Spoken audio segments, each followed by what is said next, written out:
What is up? What is up, guys? It is Air Just Cause here with CB Fan 98 here today for the first episode of the Boyz podcast. We're here today, starting our first ever podcast. It should be fun. The Boyz podcast is gonna be nice. CB, you there, man? Yes, sir. What's going on? What's going on? Nothing much. We're here for our first episode. Kind of fun. We've had this idea going for at least a couple months Couple months, yeah. It just now. wasn't really brought to fruition yet. But we're gonna try to get it going. See if we can't, make something out of it. Yes, for sure, making something out of it. Well, first episode. Today we're gonna kind of keep it a little light today. Only 7 things we're gonna talk about. We got the NFL free agency. We got Bristol Dirt. We got the NBA playoff predictions. Our NBA playoff predictions. We got some Madden 23 League gameplay. We have some Sony, Lego, and Epic Game news. Some of the upcoming games releasing as well. So, you want to start into our first topic?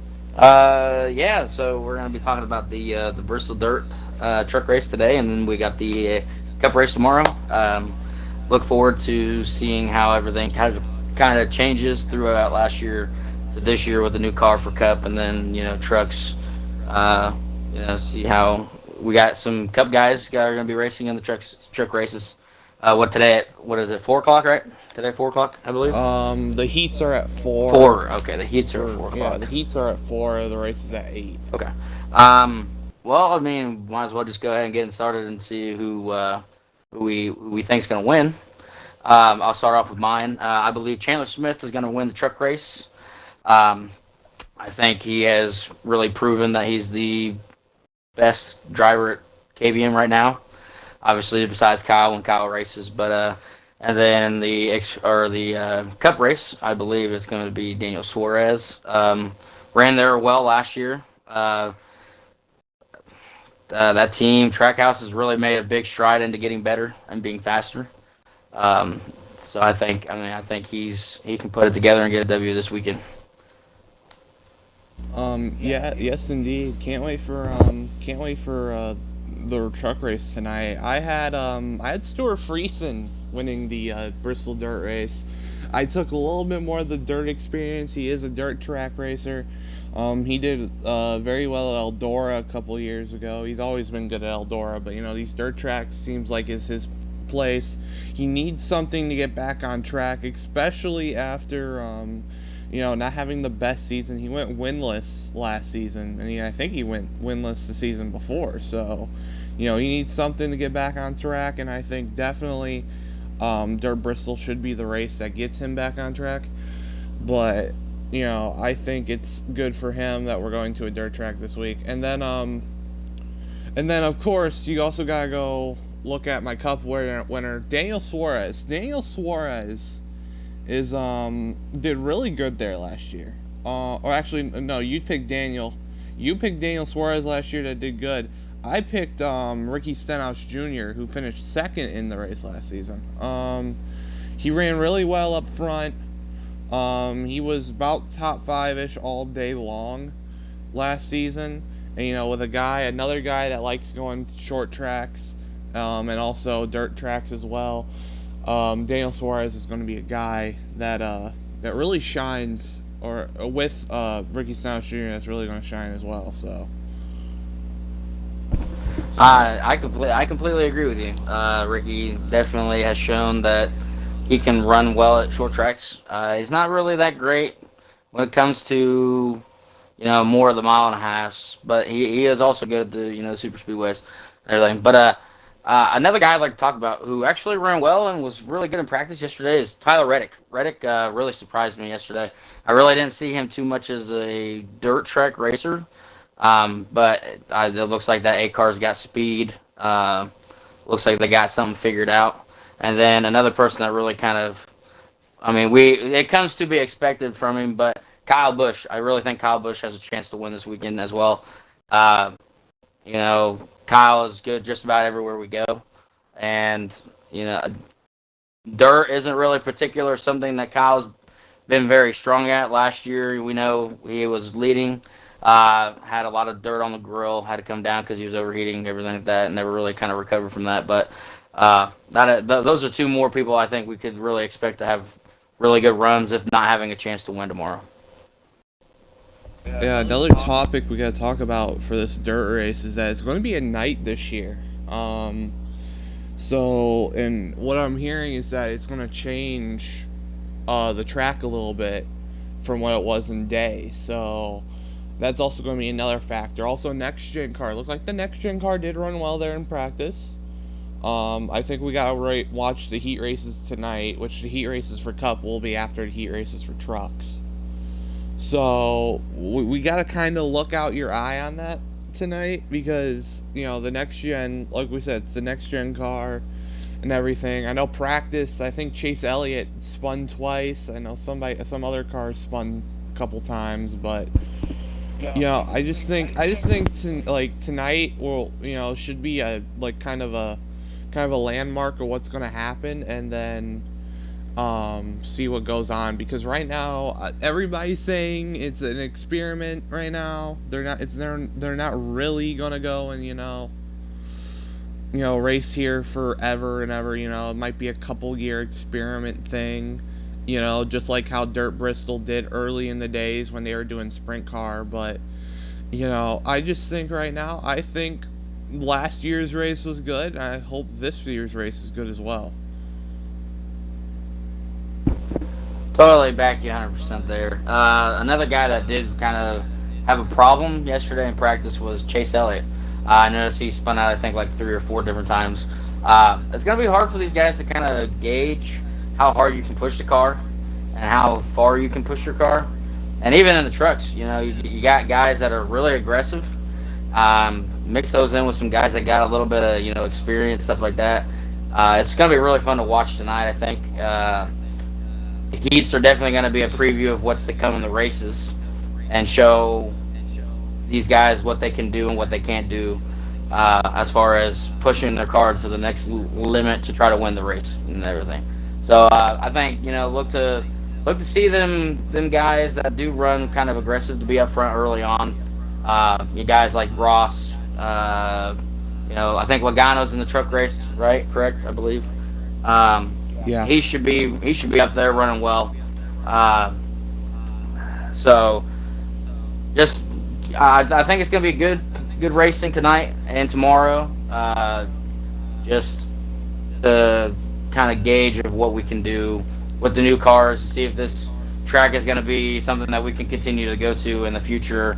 And I really hope it is, because dirt tracking is something that most of these guys have done their whole lives.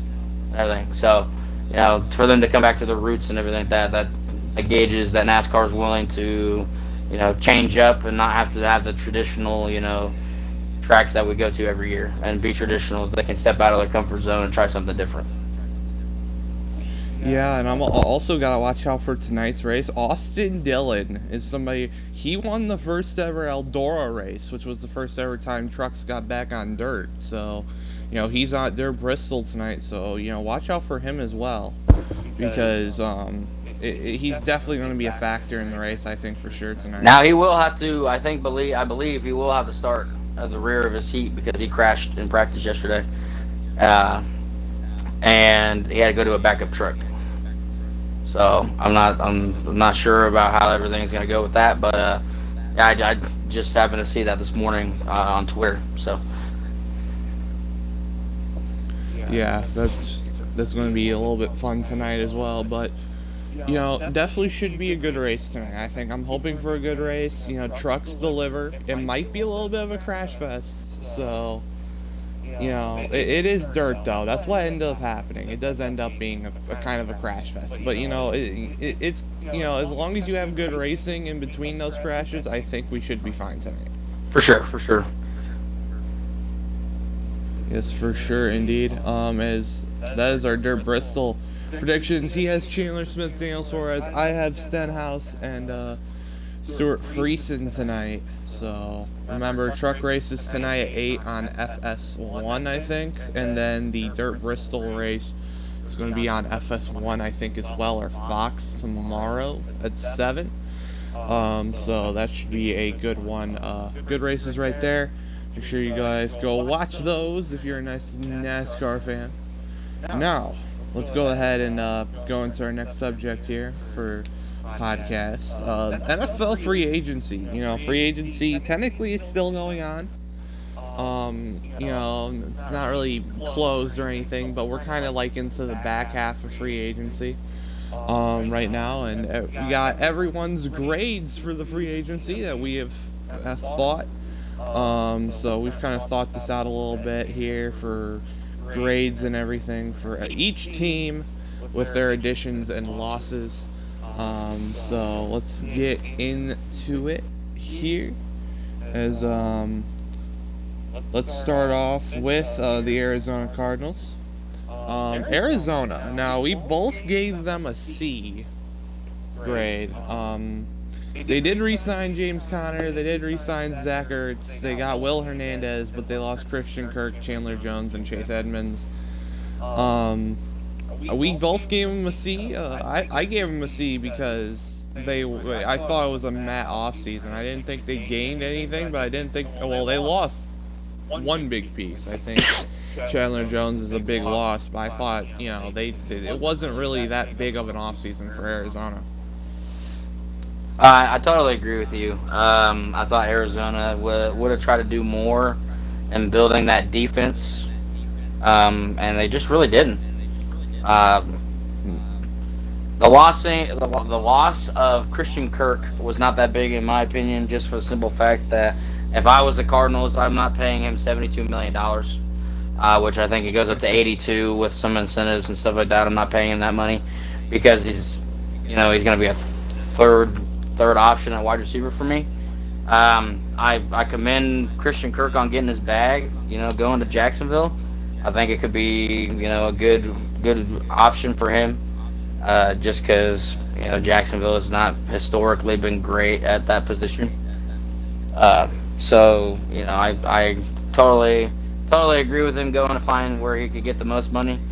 But for Arizona, I think the re-signing of James Conner and Zach Ertz really helped, and then the signing of Will Hernandez is going to kind of help on the offensive line. Will Hernandez has not been the greatest player in his career. He's not been particularly healthy for the Giants, so just kind of wait to see how that works and everything. But yeah, I totally agree with you. I think it was kind of a cut the losses while you can, and try to keep the rest of your team in line and together, and then try to bring in a few other pieces that I can. Now the other thing we also gotta worry about is the Kyler Murray situation right now in Arizona. The Kyler Murray situation is starting to look a little bit toxic right now. Yeah. Between Arizona and Kyler, so that's something you're gonna have to watch out for. Yeah, but you gotta expect this with star players. They, especially Kyler. I mean, Kyler. The big problem is last year he did not step up in big situations. In the playoffs, they got absolutely whooped on by the Rams. Kyler looked flat in that game. Did not look like he was having fun. Did not look like he wanted to play, anything like that. So that's the big problem with Kyler. And if I am Arizona, I'm thinking to myself like, okay, do we see Kyler Murray taking us to a Super Bowl? Like, do I see Kyler Murray taking Arizona to the Super Bowl? With the team that he's got right now, no, because there's too many really good teams in the NFC, particularly the one that just won the Super Bowl last year, the Rams. Can Kyler lead the Cardinals around the Rams in the playoffs? That's where it really steps up. That's where he's got to step up, and that's where the big quarterbacks make their big money is in the playoffs.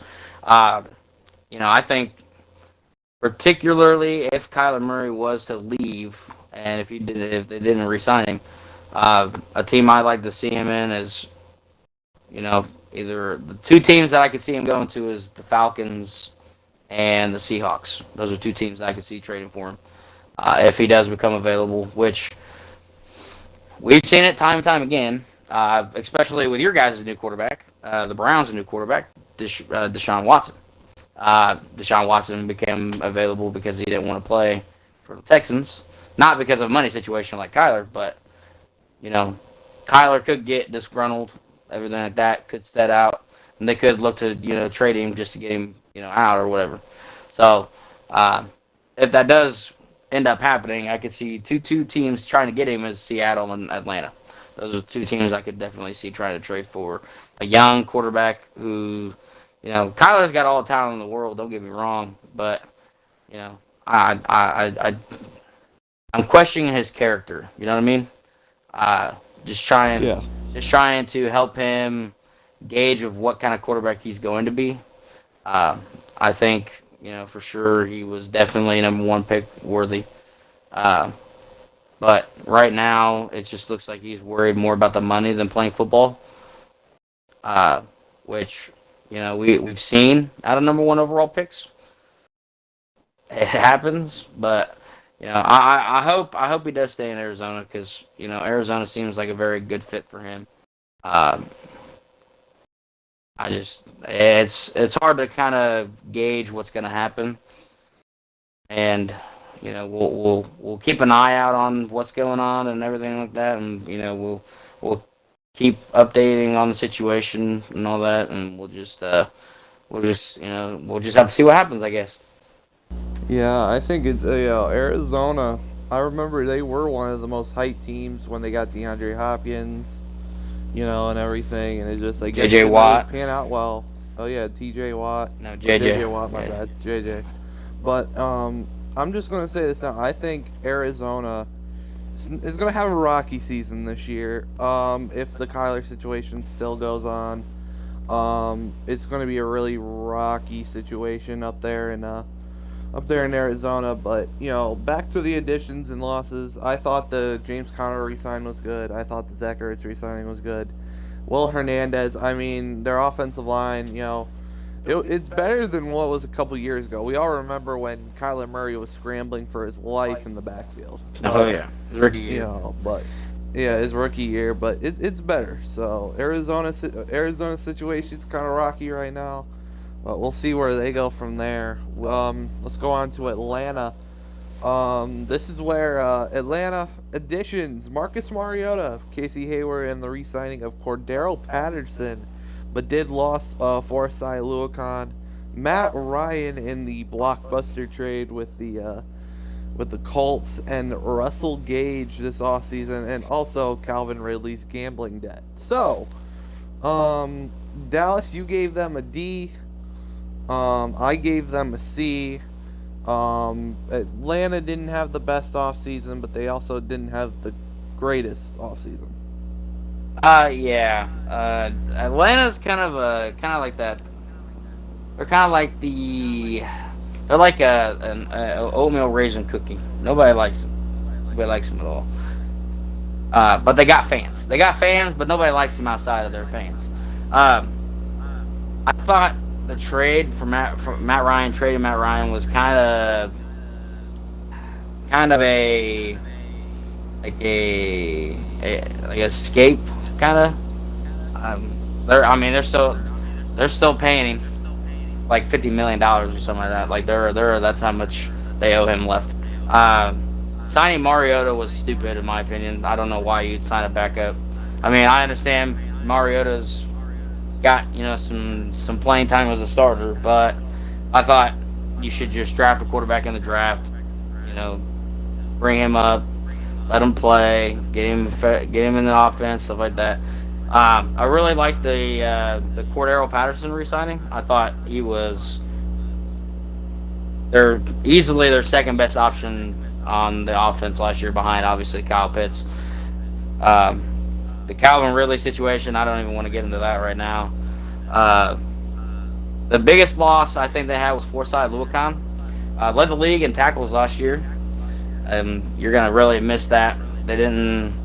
I didn't see they really addressed the middle linebacker situation. Maybe they'll draft somebody. Maybe they won't. I don't know. We'll come to that. We'll talk more about that. In the coming weeks, getting closer to the draft and everything. But Yeah, Atlanta's just one of them teams that they're kind of trying to keep their team together that from 2016 when they made the Super Bowl, and it's like that's the league has moved on from that, and Atlanta has not been that good since. Uh, so unless they really hit in the draft, I could see them maybe winning 4 to 5 games next year again, just like they did this year, and I don't really see them getting too much better. Yeah, indeed. I didn't think that. I thought they lost, but they get. I mean, Casey Hayward, I thought was a good signing. I mean, he's a veteran corner.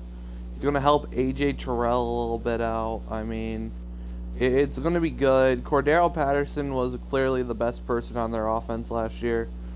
Definitely besides Kyle Pitts. I mean, that's pretty much it.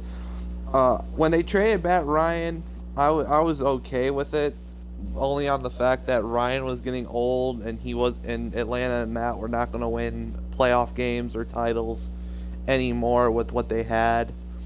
So, Matt Ryan getting shipped off, I thought was, a good job by Atlanta there. But I think I gave them a C because it's just like the Cardinals. I just, I felt like they lost stuff, but they gained stuff. But it just didn't feel like, they did anything big.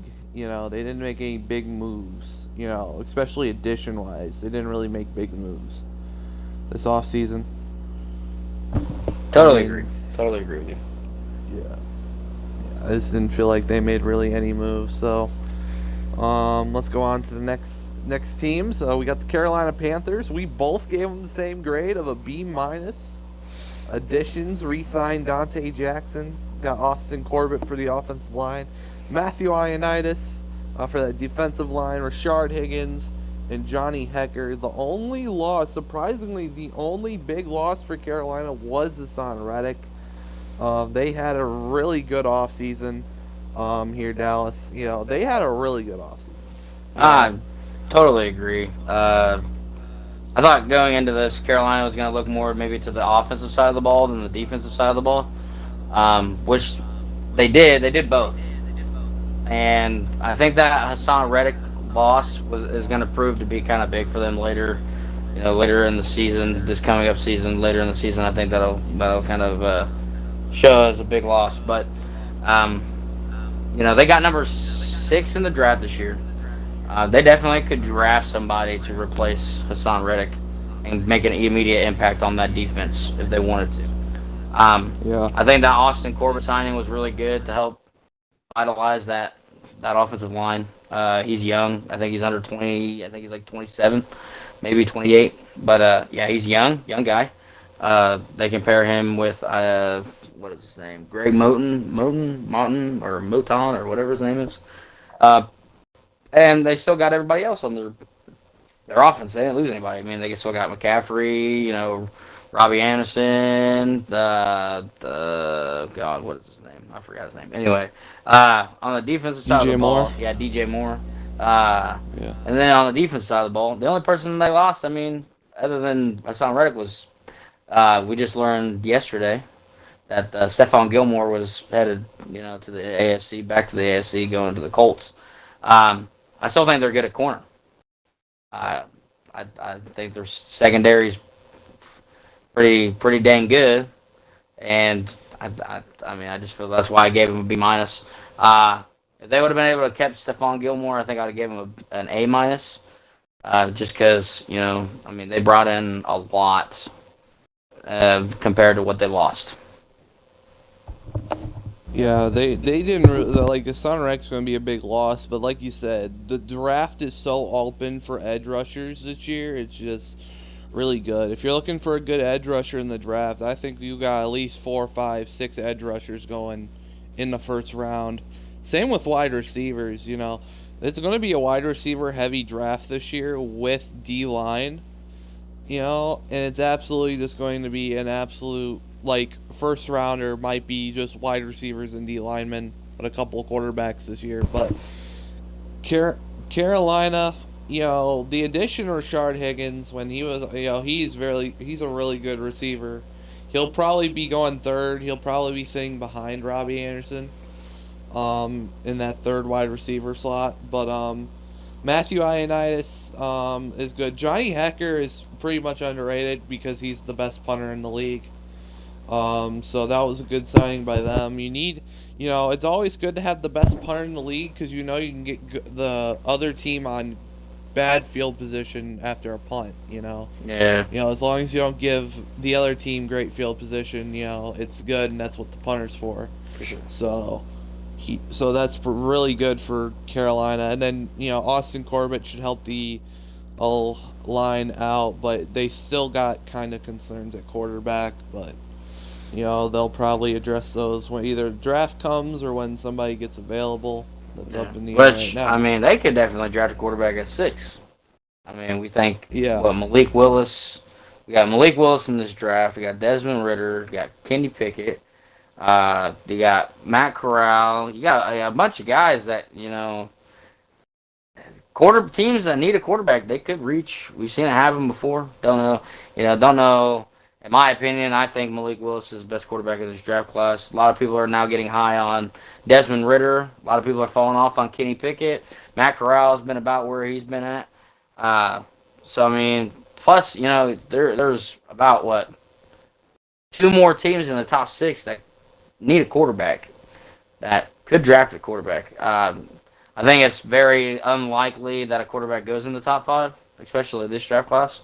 There's not really anybody who's stands out or anything like that. So, I mean, I could definitely see Carolina reaching at 6 and taking a quarterback. Yeah, indeed. He could reach out and get a quarterback. It would be really easy. But, it should be fun. It should be fun to see what Carolina's going to do. It's just I don't think they're going to do much this season. I mean, it's good additions, but Sam Darnold, Cam Newton, you just don't know who the quarterback is, and Cam Newton's out of his prime. Sam Darnold has not been the quarterback that he was supposed to be. But you gotta look, Carolina, they got set up for their future right now. I feel like, when we do our mock draft next week, I think we gotta sit here and think about the quarterback situation for Carolina.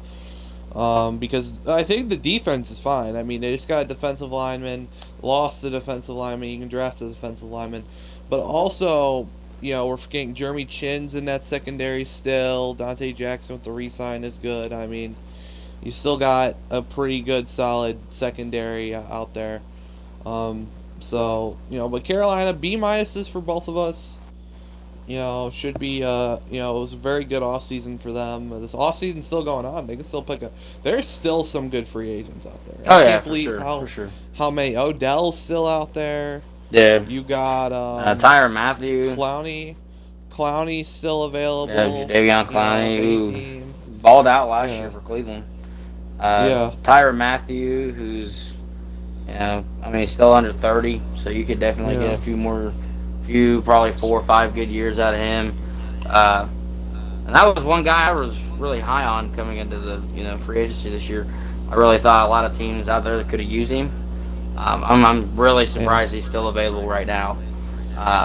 Yeah. I can't believe he's still available. I mean, out of everyone, Tyrann Mathieu was probably one of the best safeties in the NFL, and he's just still out there. Yeah, he's ranked Odell 3rd in the league. Still out there. Yeah. You still got Odell out there. You still got Julio. Julio's out there. Any team wants to get Julio Jones. I mean, I could see him going to maybe Tampa Bay or maybe Indy. Yeah, somewhere. He's a wide receiver, and now they got Matt Ryan, so they could do what's going on, man? You want to come over and play with us, or? Yes, indeed. Well, let's go to our next team, the Chicago Bears. Yeah, let's just say our grades are not really well received for the Chicago Bears. You gave them a D minus. I gave them a straight up F. Their additions were. Their additions were Byron Pringle. Hold on, you're gonna have to hold my beer for this name. Equanimous St. Brown. Oh, I know. Yes, that's Amon-Ra St. Brown's brother. Okay. Yeah, hold my beer for that name whenever I have to say it. He played for the Packers last year. Yeah, and then Nicholas Morrow, who was the linebacker for Las Vegas last season. Losses: Allen Robinson, Khalil Mack, Akeem Hicks, Bile Nichols, Tariq Cohen, and the whole offensive line. So, Yeah. um, is there anything much we need to say about Chicago? I mean, Oh I man. mean they lost a Well, lot. They everybody lose. thought a lot of people thought they were doing good after they fired Matt Nagy, and I personally thought Matt Nagy was okay. Wasn't great, but he was okay, and I thought at first I thought Trubisky was the fault when Trubisky was there, but Matt Nagy has been awful ever since. But it's really that offensive line. That offensive line was horrible last year.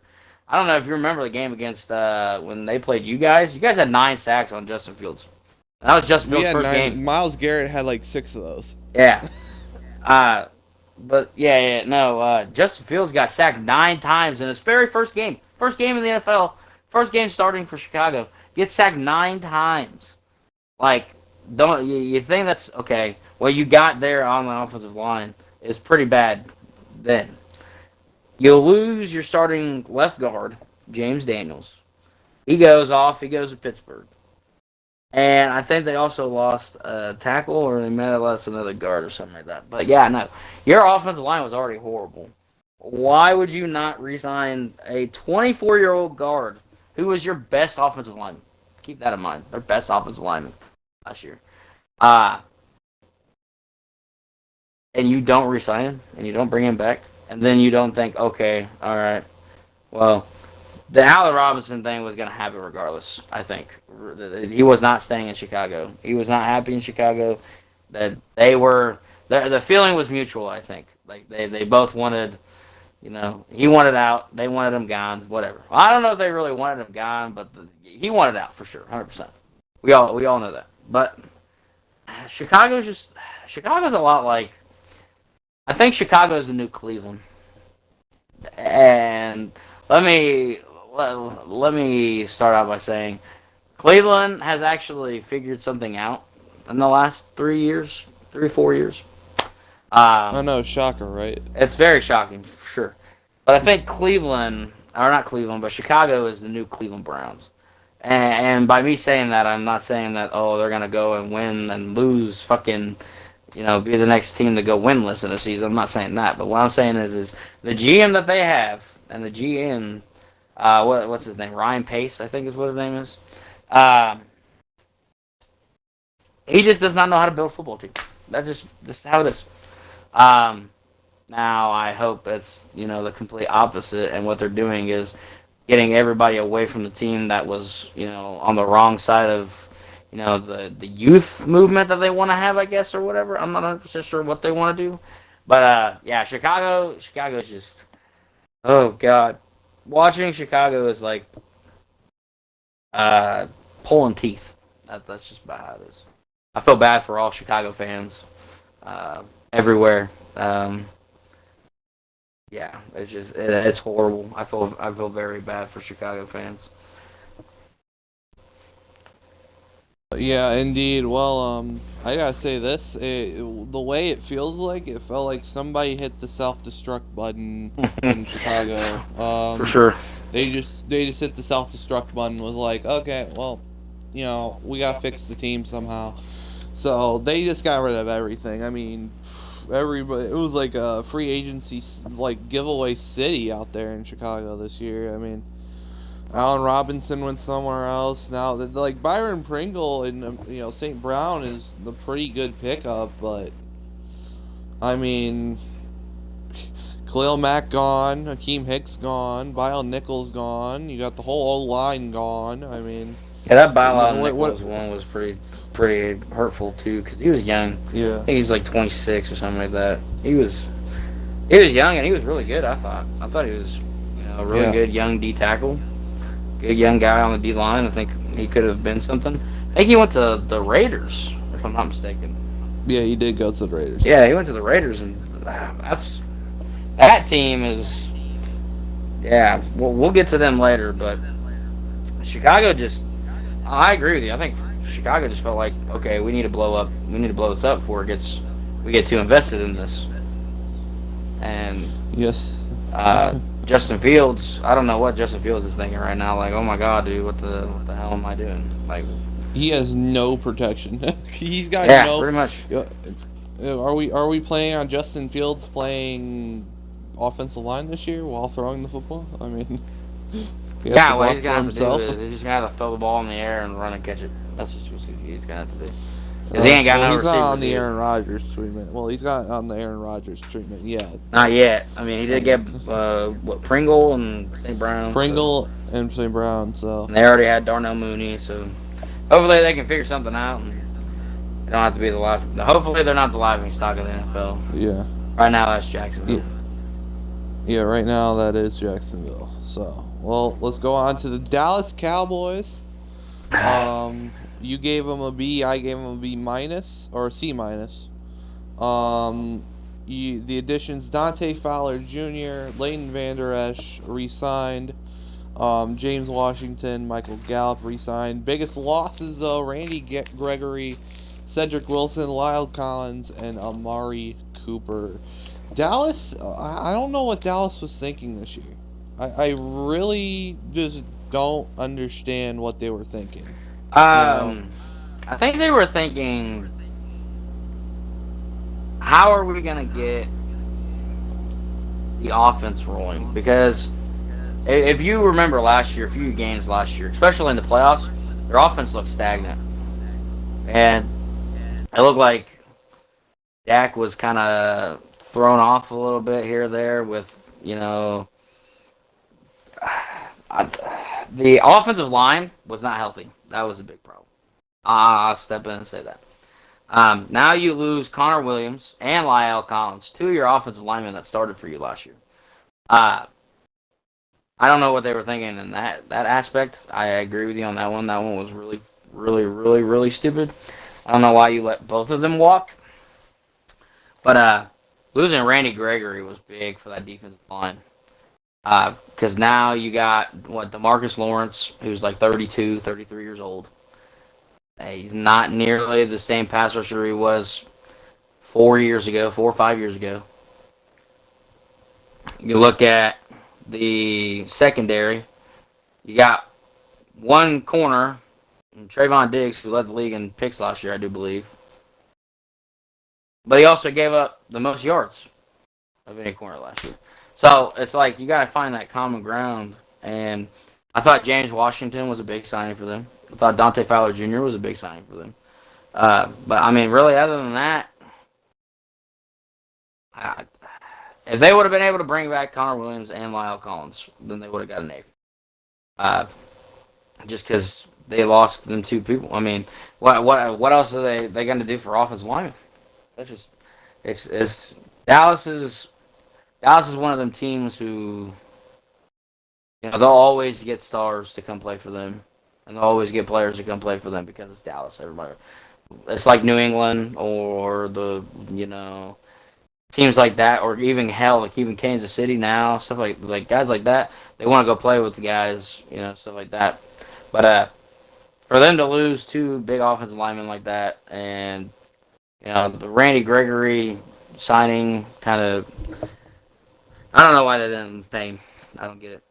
You didn't. No, that's the part that confused me. We heard the announcement Randy Gregory was re-signing. We're like, okay, well, Makes sense. Randy, and then maybe 2 hours later, we got the announcement Randy Gregory is not signing. He's going to Denver. And I'm sitting there like, dude, what did Dallas do? What happened? I bet Russell Wilson was happy. Yeah, Russell Wilson's gotta be happy now. But it was like, what did they do? I heard it was some in his contract. I think it was addition they wanted to make. I think it was something along with the guaranteed part of the contract. So I guess maybe I think is what I heard is they weren't offering him as much as Denver was going to offer him in guaranteed. So that's kind of why he left. And a couple of his incentives that he was getting from Denver wasn't what he was getting from Dallas and everything like that.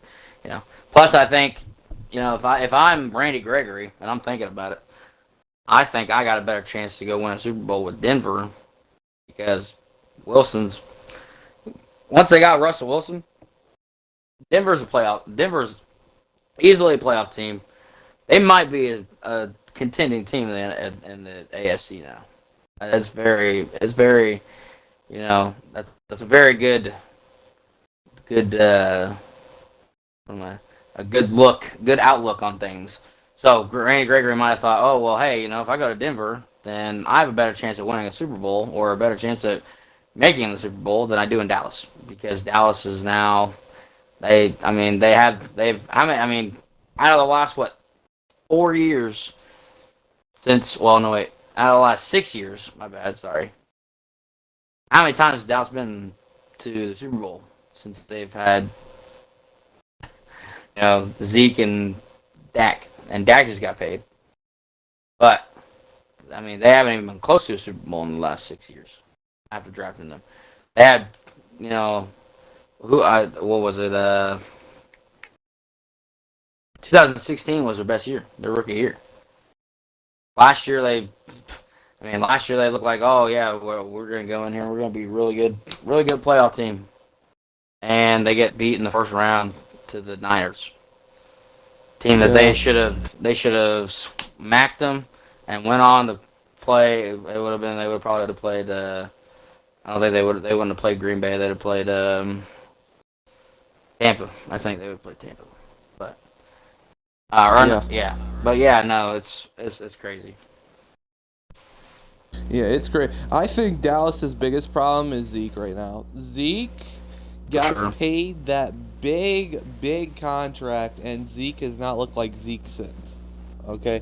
We all know rookie Zeke. The first 3 years, Ezekiel Elliott, bro, it was a beast. Man was like one of the best halfbacks in the league. Facts. And now he looks like he is very, very washed right now. Dallas is, I think that's the biggest problem, is the Ezekiel Elliott contract. I thought the worst part of this offseason was Amari Cooper. Amari Cooper trade was absolutely the stupidest trade I have seen. Well, it's like you traded a Porsche for a couple bicycles.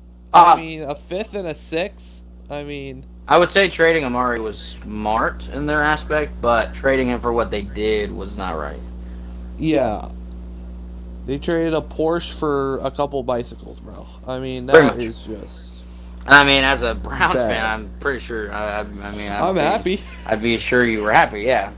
I was happy.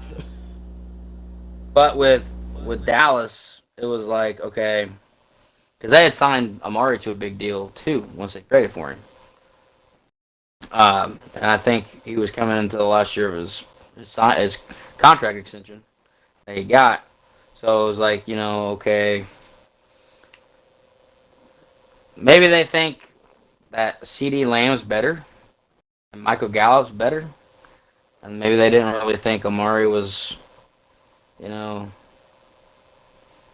really wanting to play in Dallas. So maybe that's why they traded him, and maybe that's why they traded him for so cheap, was just to get him out or whatever. But yeah, I agree with you. I was surprised to see what they traded him for. I wasn't surprised that they traded him. I was just kind of surprised what they traded. Yeah, it's like I said, they traded a Porsche for a couple bicycles. It was just... Amari Cooper produced... he has produced in Dallas really well with Dak. It was very good. I think Cedric Wilson's a guy that people are not really looking at as a big loss, but that's another receiver. You lost Amari and Cedric. You do have CD and Michael Gallup, which CD is a very good receiver right now. And Gallup's a good piece, but after that, it's like, what do you got? You could go wide receiver in the draft, but Dallas needs more now. Offensive line's weak. You gotta look. They lost, like we said, Connor Williams, Lyle Collins. Zach Martin, if he's still there, is going to be gone in a couple of years anyway. You're going to be looking at an offensive line that's very weak. You're looking at a, defensive line that they're building. They got DeMarcus Lawrence, Micah Parsons, Randy Gregory is a big loss because he was going to be that guy in the middle. I mean, I don't know what guy you're going to have in the middle now. And then the secondary is what's most concerning. They also lost Keanu Neal at safety. Yeah. Which is interesting. But Trayvon Diggs. Trayvon Diggs might have gotten the most interceptions last year, but it's like you said, he allowed the most yards as well. So there's kind of a double-edged sword to the talent of Trayvon Diggs. For sure. I want to go back to the whole Cedric Wilson, him leaving and everything. I'm gonna be honest with you. I don't think a lot of Cowboys fans would be upset because of the whole drop in the playoffs in the playoff game against the Niners, which would have set them up for what were they down? They were down 3, so they had at least tied the game. Or no, they were down. What were they down? They were down 7, I think. Maybe they were down. I think by 4, 5. Yeah, so they had to maybe score a 6. touchdown to win. Yeah. And Cedric Wilson had the catch in his hands, and he dropped it in the playoff game against the Niners, which would have put him on like the 10-yard line and everything. So I don't think Cowboys are really upset that he's gone. Plus, I think they got a better receiver in James Washington. I think James Washington. I like James Washington so much. I thought James Washington was the best receiver for Pittsburgh all season. Yeah. I mean, I'll be honest, behind Claypool, Chase Claypool played amazing last year. He didn't really get his credit due to him playing with an old Big Ben and everything.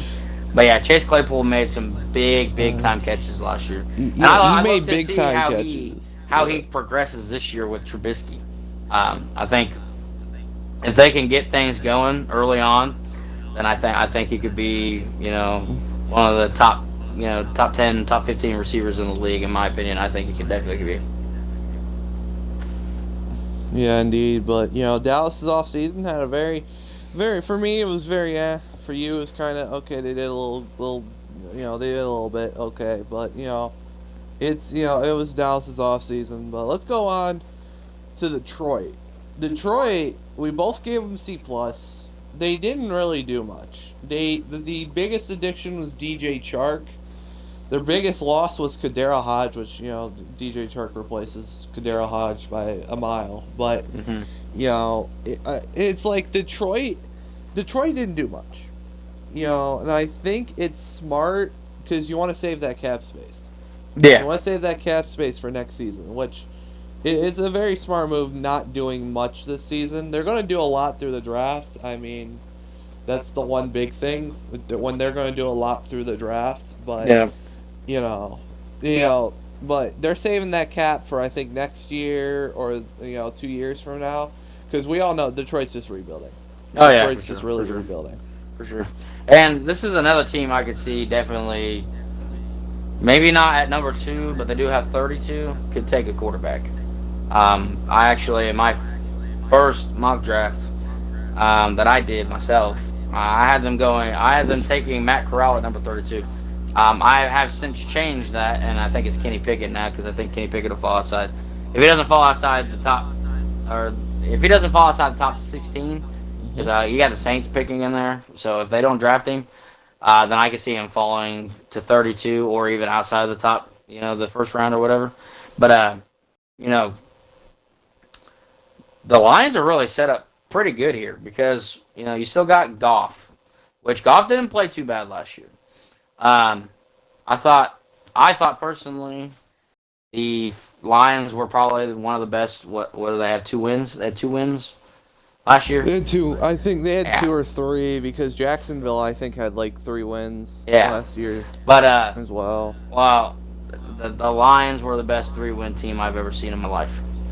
They should have had definitely more wins than what they had. They should have beat Baltimore, but they lost on a historical kick by Tucker, which Justin Tucker is probably the greatest kicker. Well, I don't know if I put him the greatest kicker all time, but he's definitely top 5. It should be Minnesota.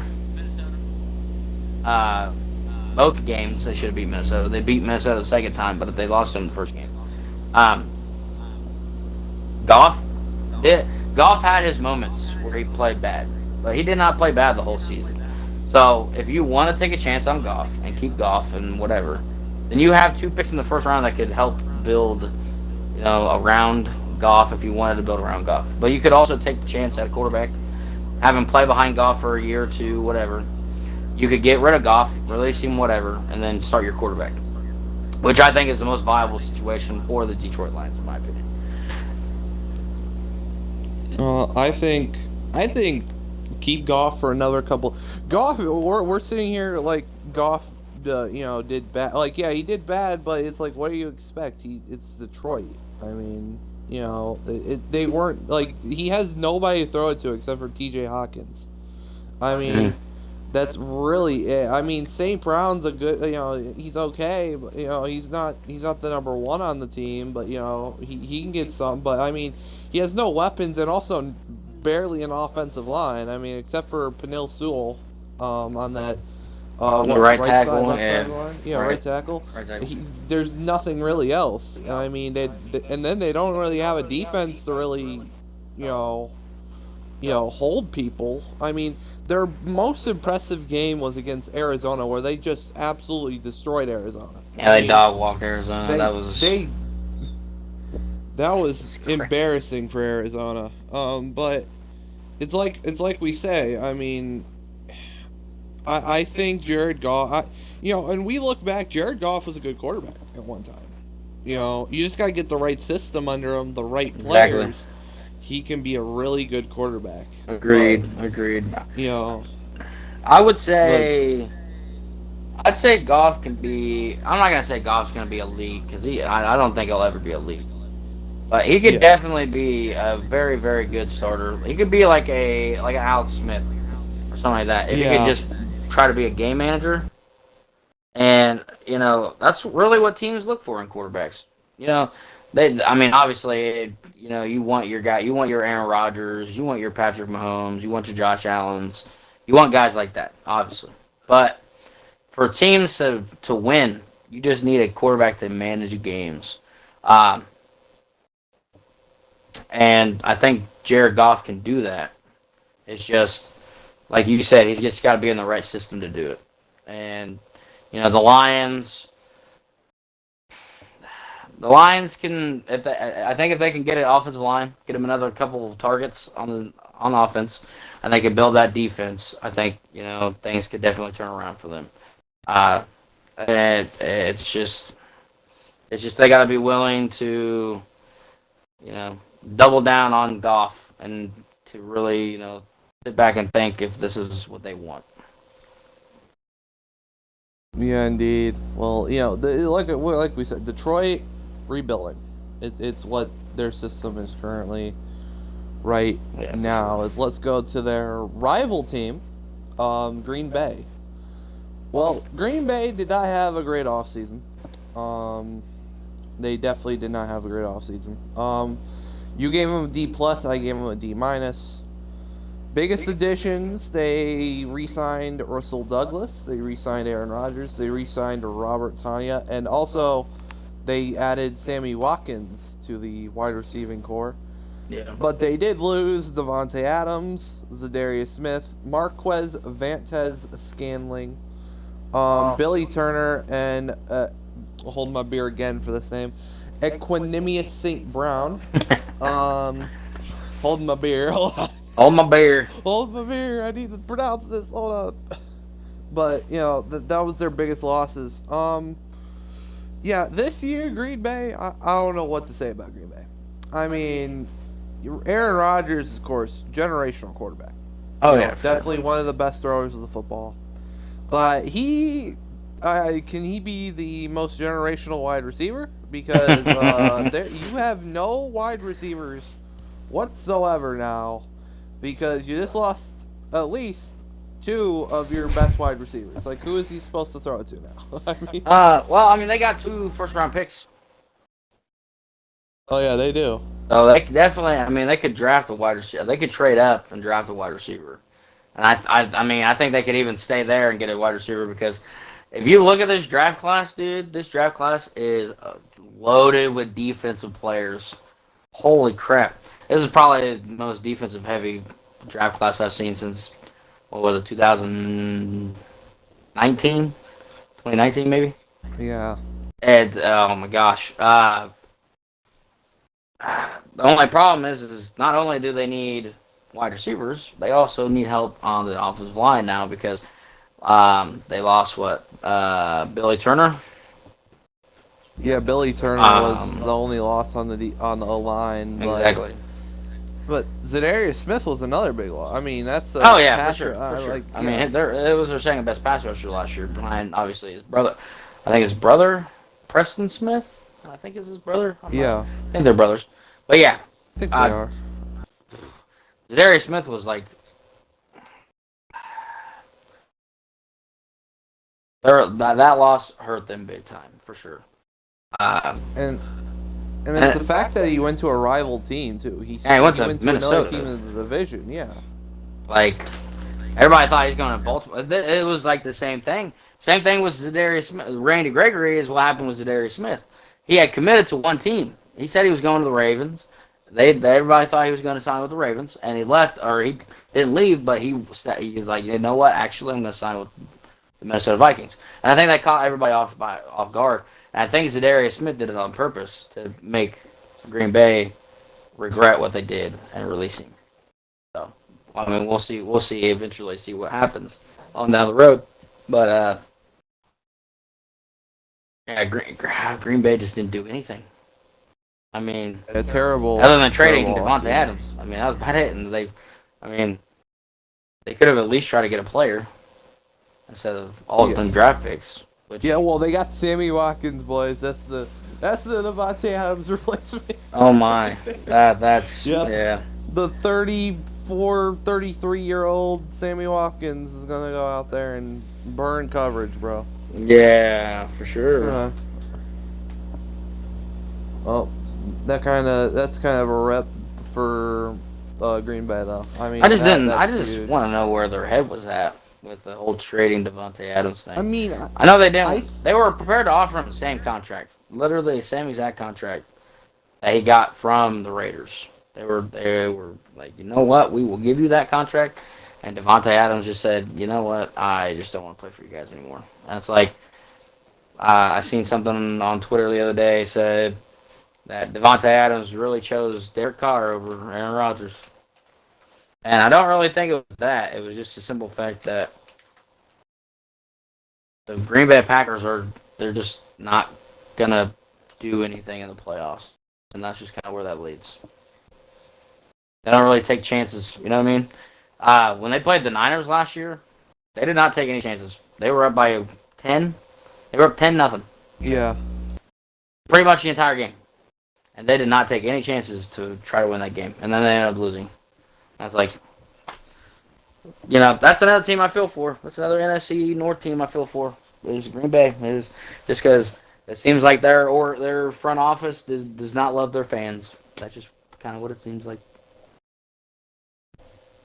yeah. That front office did not do well this year. Let me tell you, that was a very poor offseason. So let's go on to the Rams. The Rams, kind of a quiet offseason. I mean, they did make a trade. They did sign a couple of people. Additions: Bobby Wagner, Allen Robinson. But their losses: Von Miller, Austin Corbett, Darius Williams, Robert Woods, and Johnny Hecker. You gave them a B minus. I gave them a C. The addition of Bobby Wagner is going to be huge. I mean, that is basically the Von Miller replacement. Allen Robinson is basically the OBJ replacement or the Robert Woods replacement, depending how you look at it. But I thought the biggest part was losing Austin Corbett and Johnny Hecker and Darius Williams. You lost the second best corner on your team, hands down. You lost one of your O linemen, and then you lose the best punter in the league. I mean, Not to mention they also lost Sebastian Joseph Day. yeah, Which, I mean, think about this. I mean, you lose two of your best pass rushers on defense. Which I'll be honest, they were only as productive because of Aaron Donald being on that defense. If you think, I mean, Aaron Donald's got to be pretty much double teamed almost every play, damn near, just damn near about every play. Uh, That man's unstoppable, bro. he is for sure. I mean, Aaron Donald is probably the greatest pass rusher or greatest defensive tackle to ever play the game. I would definitely put him in the top 5 pass rusher. I mean, he's so strong and so physically and so athletic that it's just unfair, you know. I mean, I feel like LA is going to be that team where they're going to need at least another star pass rusher to, because the thing is, Aaron Donald's going to get double teamed. Like, imagine if, they had Von Miller last year, and Von Miller is kind of not what he used to be, but imagine if they had Von Miller from like 5 years ago with Aaron Donald on that line. It would just be, it was done for. When he got there, yeah, he did look like Von Miller from 5 years ago. 100%.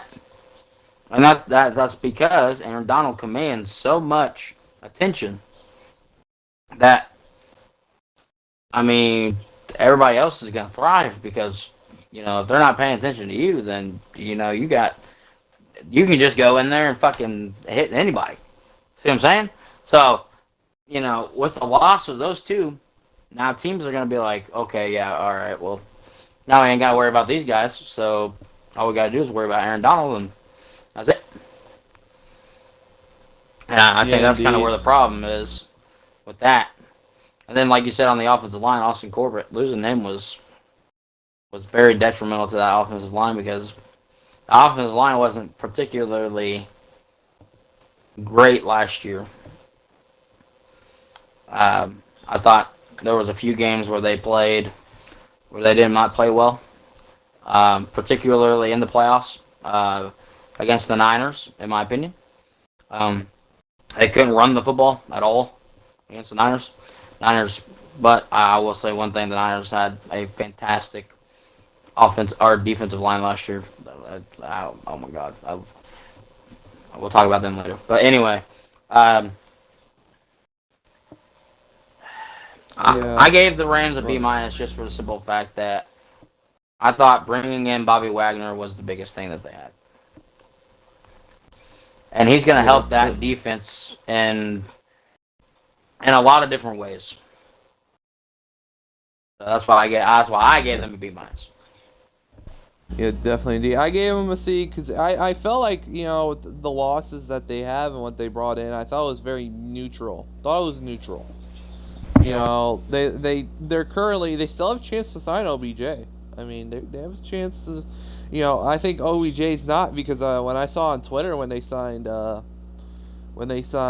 Robinson, OBJ was kind of took Twitter was a little bit like, you signed this man before you signed me. I mean, type deal. So but they did lose their second best corner. They did lose an offensive lineman. They lost the best punter in the league. They lost a good pass rusher who was good with Aaron Donald.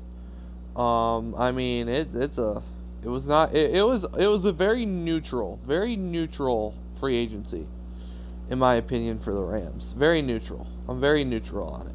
So, but it was either way, they're the defending Super Bowl champs. They're trying everything to see if they can repeat. So, it's very neutral for me. So let's go to the next team.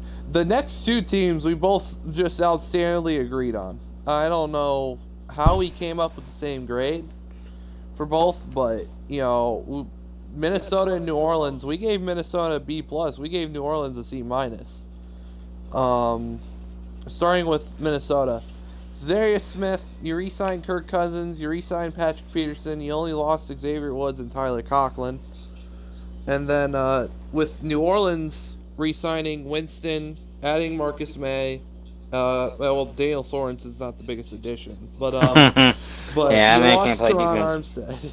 Yeah, man. You know the funniest thing to ever watch about Daniel Sorensen highlights is when he blows coverage. You just look at Tyrann Mathieu going like, "Yo, what are you doing, bro? The What hell are are you you doing, doing? buddy?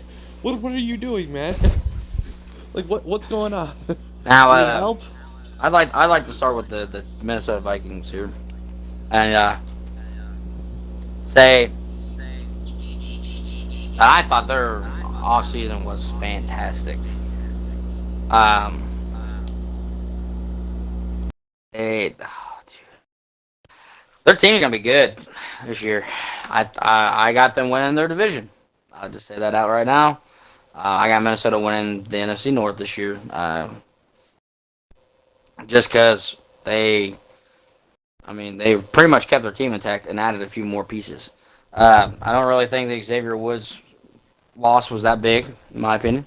Tyler Conklin, that one's I don't. It's kind of hard because you know it's hard to find good tight ends in the league nowadays. Really is. So we'll see how that kind of works out. Offensive line was good when it was healthy last year. Dalvin Cook, hopefully he'll be healthy this year. By the way, I don't know if you heard or not, but he has actually changing his number from 33 to 4. He's changing it to 4. I thought that was kind of weird. I seen that yesterday, but yeah, Minnesota definitely, if they could stay healthy, could be a team to Not to mention they also got the 12th overall pick this year. So there's a lot of things they could do with the 12th pick. There could be guys that fall to them. And, Minnesota definitely could be a contending team going into the season this year. Yeah, definitely indeed. I agree with them because they still got good wide receiving core with Justin Jefferson, Adam Thielen. They still got Dalvin Cook. They got some pieces right now, 100% that they can make work. Kirk Cousins is still he's a good quarterback. He's not going to blow your mind, but he's going to he's going to be productive though. That's kind of the thing. Now, New Orleans on the other hand, that you lost. Well, they were in the Deshaun Watson race. They weren't, focused on, wanting to get Winston back, but they re-signed Winston. But they lost Teron Armstead. I felt like the fact of just wanting Deshaun Watson so badly just kind of let them forget that they had other people to go sign. They didn't really sign much. They started signing people once Deshaun Watson announced he was going to Cleveland. And I felt like New Orleans just put their chips on the table, and it just didn't pan out. Just 100% didn't pan out. That's why I gave them a C-. I agree with you 100% on everything you said.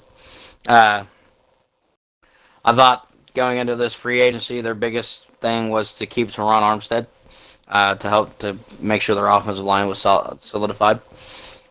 And then their next biggest thing was to get a wide receiver because, your best wide receiver is not playing for you. And you don't know what's going on with him. Whatever. Everything.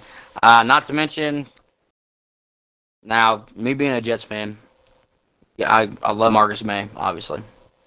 But losing Marcus Williams was big for them, I think. If I was them, I would have signed Marcus Williams back before I got Marcus May. Marcus May is coming off of a torn ACL. He's like damn near 30 years old. So, compared to Marcus Williams, who I think is 25. Yeah, other than that, I completely agree with you 100%. I thought Jameis was just I think the Jameis signing is just a Band-Aid until they can get a new quarterback. Because they lost out on Deshaun. And I think they're going to be looking for another quarterback going forward. I definitely do believe. Yeah, indeed. And that's all I gotta say on the New Orleans. In Minnesota, I think we agreed on that so well. We both had the same idea when it came to both their free agencies. But Oh yeah. yeah, let's go to the next one. New York Giants. Dallas, you gave them a C. I gave them a D plus. Their big additions were Tyrod Taylor, Matt Breida, Ricky Seals-Jones. Biggest losses: Evan Ingram, Jabril Peppers, Will Hernandez, and Logan Ryan. When I was looking at the losses and gains, I gave them a D plus because Jabril Peppers is probably the biggest loss in that secondary, hands down, with Logan Ryan. And then Evan Ingram, even though Evan Ingram did not pan out the way they wanted, but he's a weapon that they lost, and Will Hernandez is offensive lineman lost. But Tyrod Taylor is such a good addition. I think nobody looks at Tyrod Taylor because Tyrod Taylor is usually that guy that he'll do okay or well for you. He's not going to bring you to a Super Bowl, but he'll help rebuild your team.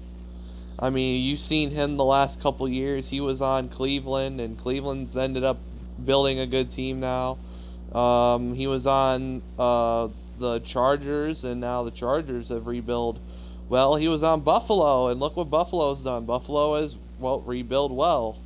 And then now he was on Houston. Now Houston's rebuilding. Hopefully they're rebuilding good, or they're going to rebuild good, but Tyrod Taylor, I don't know what's with Tyrod Taylor, but Tyrod Taylor just looks like the key piece to any rebuild, like ever, apparently, because he's been on like 3 or 4 teams that have had good rebuilds so far. So that's why I gave them a D plus. You gave them a C. Yeah. Yeah, I gave him a C. I thought Tyrod was good because I think Tyrod could come in and kind of help Daniel Jones out. Just helping him, be a better passer, and being able to use his legs. As we've seen, Daniel Jones knows how to use his leg to a certain extent until he falls down. But I mean, other than that, they got who do they get? They got Ricky Seals-Jones, who I thought was very underrated in Washington. I thought he could have played. Thought he could have was definitely better than I totally forgot his name now, but they didn't really build. They didn't really build on the offensive line. Offensive line was horrible last year. They didn't get a receiver. The secondary got worse. Defensive line's not been built. I mean, they're the Giants are one of them teams that just need just about everything. To be honest, they're like the Texans, in my opinion. And speaking of the Texans, Tyrod Taylor made the Texans look like an actual football team last year at the beginning of the year. They got hurt. So I think they can. I don't know what they got going on. Plus, they got probably one of the better head coach hirings this year, and Brian Dabble. So maybe he can come in and change the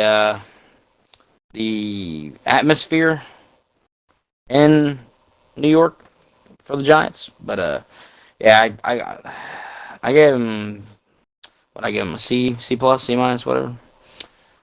Yeah, you gave him a C. A C. I gave him a D. I just felt pretty. Neutral on it.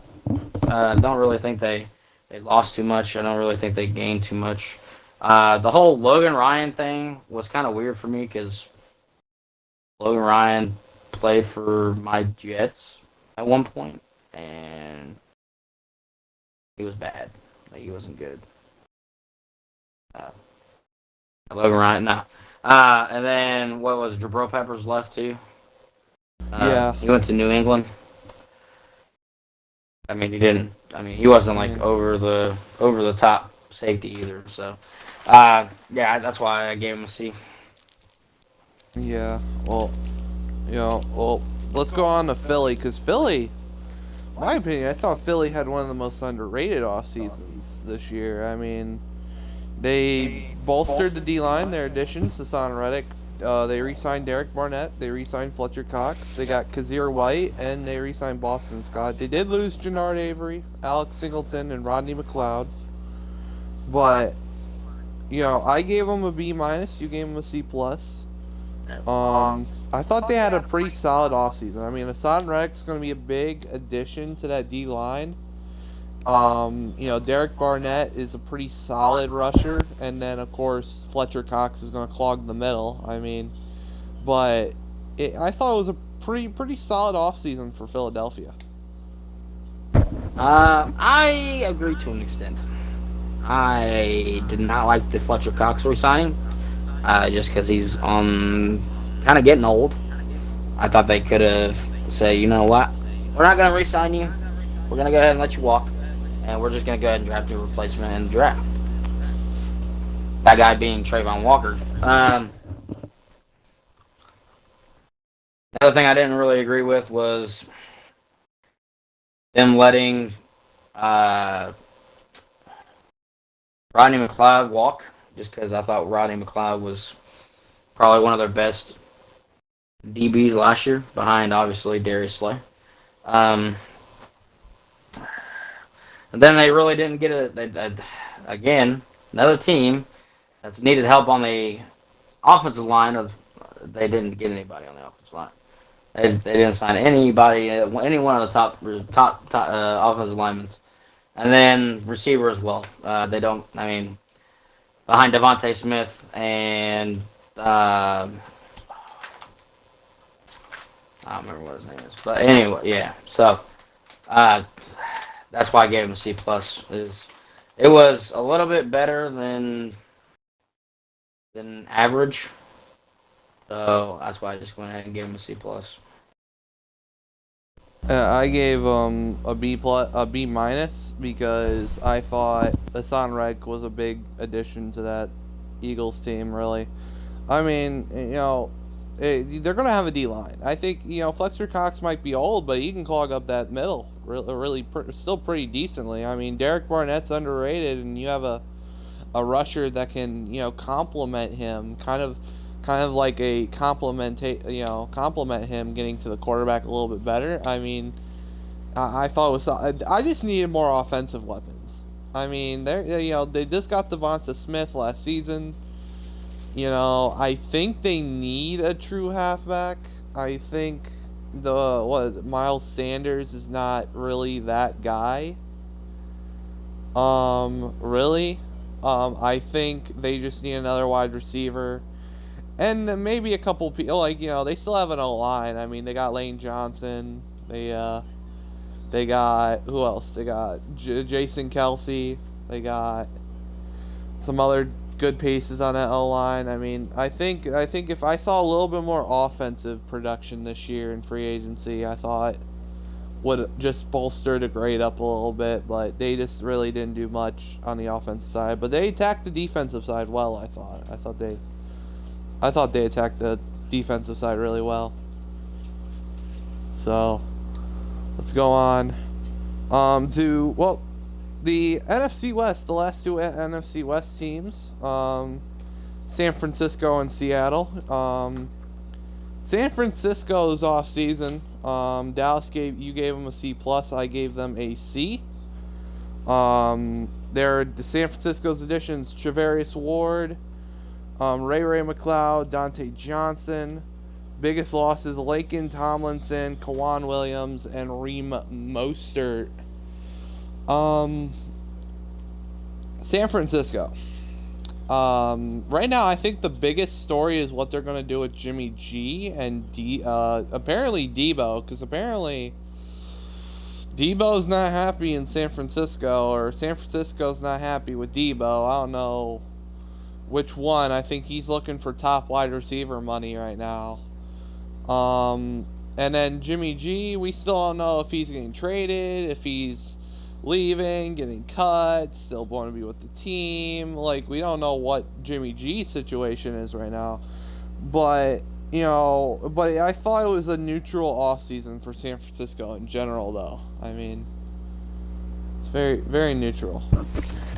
I can see where you're coming from. And the whole Debo thing is kind of weird, just because, you look at it last year and you see how much how much production he had, and I do believe he's looking for about 25 mil. I know that much, and I do believe he's worth Yeah. 25 mil because of how much production he puts in on, in the games and how much work he I does mean, and everything man like that. plays halfback, wide receiver, quarterback. Man's like Man's the Taysom blocks, Hill he of does the everything. yeah.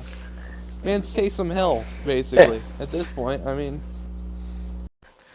Uh, and the reason why I gave him a, what, a C? I gave him a C. C plus. I gave him a C plus. I gave him a C plus because of the simple fact that they lost probably one of their best offensive linemen. Lakin Tomlinson was a Pro Bowler. I don't see how they let him walk, even though I'm happy about it because he went to my Jets. So I'll be cool. I'm cool with it. But they. Uh, I mean, that's really about it. I mean, everything else was kind of just, I mean, there was no real big signings, no real big upgrades at certain positions, nothing like that. So I just gave him a C plus just because, I wasn't really impressed, but I wasn't really, upset with what they did. So I just gave him a C plus just to Yeah, make sure it was in the middle. I felt it was neutral. I thought it was really neutral all Yes, season. I mean, for sure. but Seattle though, terrible offseason. Mm-hmm. Terrible free agency for Seattle. I mean, Russell Wilson's gone. There goes your franchise quarterback that you've had for what? No, almost 10. You almost had him for 10 years. I thought. Almost 10 years. Yeah, almost 10 years. You lose Bobby Wagner. You lose DJ Reed. I think any team with Drew Lock deserves a D. That is just it. Terrible offseason. Just terrible. For sure. Yeah, I don't even think we need go into detail. We just No, know it's terrible. We just no, I'm gonna go into no. detail because the simple fact that I gave him automatic. I think I gave him a D or a D minus maybe. I can't remember. Um, yeah, I gave them that because of the simple fact that they traded Russell Wilson. Yeah. As soon as you They lost did Russell trade Wilson, you Russell went, Wilson. and now you're not a Yeah. playoff team. You're not gonna be a playoff team for probably the next 5, 6 years. Yes, indeed. Well, let's just go on to the last of the NFC teams. We got Tampa and Washington. Tampa, you gave them A minus. I gave them B plus. They re-signed Larry Fournette. They re-signed William Golston. They re-signed Chris Godwin. They lost Tom Brady for 40 days and got him back. Um, they did lose Alex Kappa though. They did lose Jordan Whitehead, O.J. Howard, Ronald Jones Jr. Is there really much we need to talk about? I mean, Tampa is just Tampa. I mean, I they gave him still an A got Mike minus. Evans. I I'll just mean, say this: I gave him yeah, an A minus because Tom Brady came back out of retirement. Once Tom Brady come back, yeah, I mean, they went from being a team that had to figure some things out to now they're back to we're gonna go win a Super Bowl. So that's why I gave them an A minus. I gave him B. The only reason I gave him a B plus was because they lost Alex Kappa. I felt like I would have gave them the same grade you did if they didn't lose Alex Kappa. I Yeah. mean, it's just a big loss. I think it's a big loss on the O line. So, um, let's just go on to it because there's really not much you can say about the Tampa though. I think there's really not much. And then the last NFC team, Washington.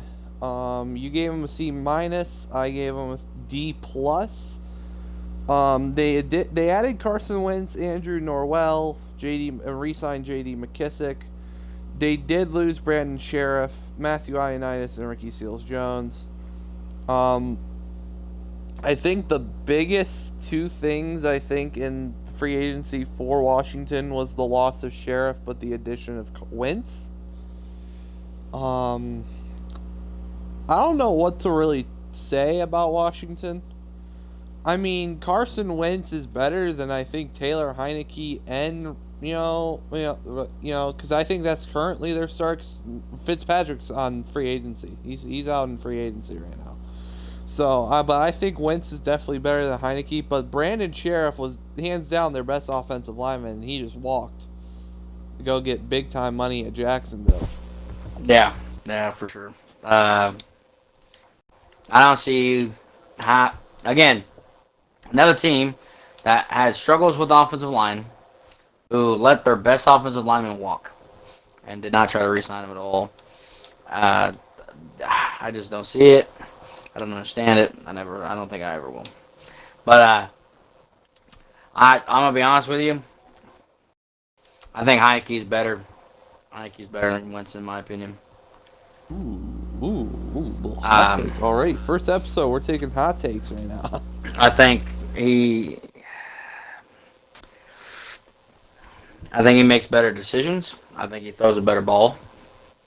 Yeah. Um, Wentz has happy feet. I don't really like Carson Wentz. I never really haven't, never have really. But yeah, the Washington Commanders. By the way, didn't even say that. Yeah, the Commanders. They're not the Commanders. Woo-hoo. But yeah, no. Their free agency wasn't very good. You know, even though they did bring in a few people, I definitely did not like the Carson Wentz trade because of how much they gave up for him. I thought they gave up way too much for him. Well, is it 2 third-round picks? That was like 2/3, and I think well, no, it was a second and 2/3. One of the thirds could become a second if he plays 70% of his snaps next year. I never heard of that before. Yeah, that's how it Listen. was. That's how it was with the Colts when the Colts traded for him. They traded a second that became a first because he played 75% of the snaps. I think he played the full season too. I mean, I think he played the full season. Exactly. So that's why. So yeah, that's why they got a. Yeah. That's why the Eagles are not. Yeah, the Eagles end up getting 3 first rounders this year. So they got one from Indy, and then I don't remember the other team. Oh yeah, and then whatever trade them in New Orleans had, which was probably the weirdest trade ever. Oh yeah. That was weird. I mean, one team gave up more just so they can go up one spot in the draft. Yeah. It was kind of like, wow, you remember 2017 when Chicago traded up one spot from third to second to get Trubisky? Yeah. And they gave up like so many more picks than what they should have. Yeah, I wish they would have got him at probably 3 anyway. They would have got him at 3 because San Francisco was going to go with Solomon Thomas either way. I mean, they were not going to draft get a quarterback. That was just absolutely weird. But yeah, that is it for the NFC. Let's go on to the AFC now. This is the first true one I think we both really were on two ends of the spectrums. With Baltimore, you gave them a D, I gave them a B+. They added Marcus Williams, they added Morgan Moses, they re-signed Calais Campbell, and they re-signed Patrick Ricard, but they only lost Bradley Bozeman, Chris Westry, really. So, it was somewhere on two ends of the spectrum on. Yeah. I gave them a B+ because Marcus Williams was the biggest loss for, New Orleans, and they needed a safety. And I think Marcus Williams is a really good pickup needing safety. I think Morgan Moses is better than Villanueva on the fact that Villanueva, I think, gave up the most sacks on that team last year. Calais Campbell is clearly their best defensive lineman that they need to keep. And then we can all, argue who's the best fullbacks are not really used as much as what they were used to be. But I mean, Patrick Ricard is still, one of the best fullbacks in the league, though. And I think what they lost, they didn't really lose much. I think they still got Marlon Humphrey, they still got Jimmy Smith. I mean, they still got good pieces. I mean, that defense is still going to be the same defense it was last year. Yeah, I mean, I can see where you're coming from and everything, but the reason why I gave him a D is just for the simple fact that all the guys that they brought in, except for Marcus Williams, were old. I mean, Morgan Moses is 31, I think, 32 years old. He did not start for the Jets last year. He did not start for them. He did not look good in Washington before he got released. Calais Campbell, 34 years old, D tackle. I mean, these are guys that you got on your team that aren't going to be playing for you in 5 years, whether they be retired with other team, whatever. So, you know, the way I look at it is the only real signing they made was Marcus Williams. You know, you brought in one guy, okay, and then some of the guys that they lost were, you know, young guys that they could have developed, or they could have been, you know, role players, or they could have been, anything. They could have been just about anything. So, you know, that's the way I look at it. I'm looking at it as from a future standpoint and where they're going to be at in the future, and that's why I gave them a D, because I don't think they set themselves up very well for the future. Well, the thing is with me, I think they don't really need to set themselves up much for. I mean, Lamar. As long as you keep Lamar good, as long as you have some weapons around him. I mean, they just need to develop Hollywood Brown better, and they can go wide receiver in the draft if they want. But they can just develop Marquise Brown a little bit better. You still got Mark Andrews. J.K. Dobbins is coming back off of injury from last season. I mean, you still got a good core. Defense, you still got Marlon Humphrey. Calais Campbell's the biggest part of that D line. And Marcus Williams. They need a safety. I mean, safety last year was the biggest missing part of that whole defense. So, and they got some pretty good linebackers. I thought they set themselves up for a good playoff run this season. I know last season they didn't make the playoffs because of Lamar's injury, but yeah, I thought they did really well in free agency this year. I thought they did good. Let's go ahead and go on to Buffalo. Buffalo had a pretty okay offseason. I mean, you gave them A minus, I gave them a B. Biggest additions: Von Miller, O.J. Howard, Jamison Crowder, Case Keenum. Biggest additions. Biggest losses though: Mitchell Trubisky, Levi Wallace, and Matt Breida. I gave him a B for two reasons. This is the obvious reasons. Von Miller. They graciously overpaid for Von Miller. I think Von Miller's contract. If this was Von Miller 5 years ago, I would agree with it. But this is Von Miller now, and the reason is, like we said, the reason why Von Miller did good is because he had somebody else like Aaron Donald on that defensive line that complemented him. Unless Ed Oliver is getting double teamed about every play and becomes Aaron Donald himself, I just don't see Von Miller producing the numbers that Buffalo's wanting him to. Another reason why I gave them a B, they still do not have a genuine halfback. I mean, Devin Singletary is not a halfback. He's not produced what has been. They don't, and with Josh Allen running the ball like he's Lamar Jackson or something. I mean, I just don't understand why you don't go for a halfback this year, even a veteran, like an old veteran halfback that can at least get you 3 yards a carry would have been better than whatever Devin Singletary's doing this season. I mean, oh yeah, for sure. I thought Devin Singletary played well the second half of the season. I felt like the first half of the season he got outplayed by Zach Moss, and I think they should give Zach Moss a chance, to show what he can do. I thought he was a really good back last year. I also think they could draft somebody. There's a couple pretty good running backs in the draft this year. But the reason why I gave him an A minus is I agree with you on the whole signing. It was too much money for Von Miller, but that is something that the Buffalo Bills have really lacked over the last couple of years. Was a true pass rusher, a guy who could get to the quarterback and everything. And I think Von Miller has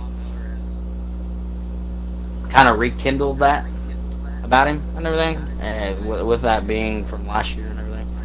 So I mean, we'll see how it goes and everything. Just I mean, other than that, I like the OJ Howard signing because it gives them another tight end behind Dawson Knox. Um, Roger Saffold, I thought that was a really good signing too. It helps them solidify the left tackle position because they can move. Oh God, I forget his name. They can move their left tackle that they have now and have him play right tackle or whatever whatever they feel like they want to do at that position or that position or whatever. But you know, Buffalo's already pretty much a playoff team. I mean, they're a playoff contending, almost Super Bowl team almost every year. Obviously, that's because of their quarterback Josh Allen. But giving him they gave him more pieces. They got more pieces on that defense. They got offensive line. I mean, I think they just hit on just about everything that you need to be a Super Bowl caliber team. That's why I gave them an A-. Yeah, I gave him a B plus because it's like I said, I thought they needed a halfback. I thought they overpaid for Von Miller, and that was it. I thought I would have given them the same grade or better if those two things happened. But it's what happens though. It's what happens. So let's just go on. Next, the two AFC North teams, Cincinnati and Cleveland. Let's start with Cincinnati. Cincinnati. You gave him A, I gave him A plus. I mean, Cincinnati, Alex Kappa, Lyle Collins, Hayden Hurst, B.J. Hill got re-signed. Probably the least impressive re-signing was Eli Apple. Yeah. Because every play Eli Apple gets toasted into apple pie. And then they did lose C.J. Uzama, which was their only loss, their only big loss. So I gave them an A plus. I thought this was a perfect offseason for Cincinnati. I thought it was a perfect offseason. I totally agree. I was gonna give them an A plus, and then I kind of backed out of it and gave them an A just because of the whole simple fact that they did get worse at tight end, and I thought that C.J. Uzama was definitely probably their second best option on offense last year, behind Jamar Chase, obviously. But I mean, everywhere else, the offensive line got better. They didn't lose anything on defense. They were able to franchise tag Jesse Bates, who I thought was gonna leave. I really thought he was gonna leave and go somewhere else.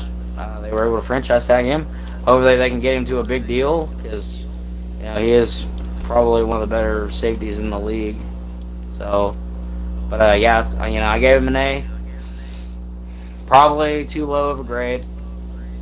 I just went with an A just because of the whole tight end situation.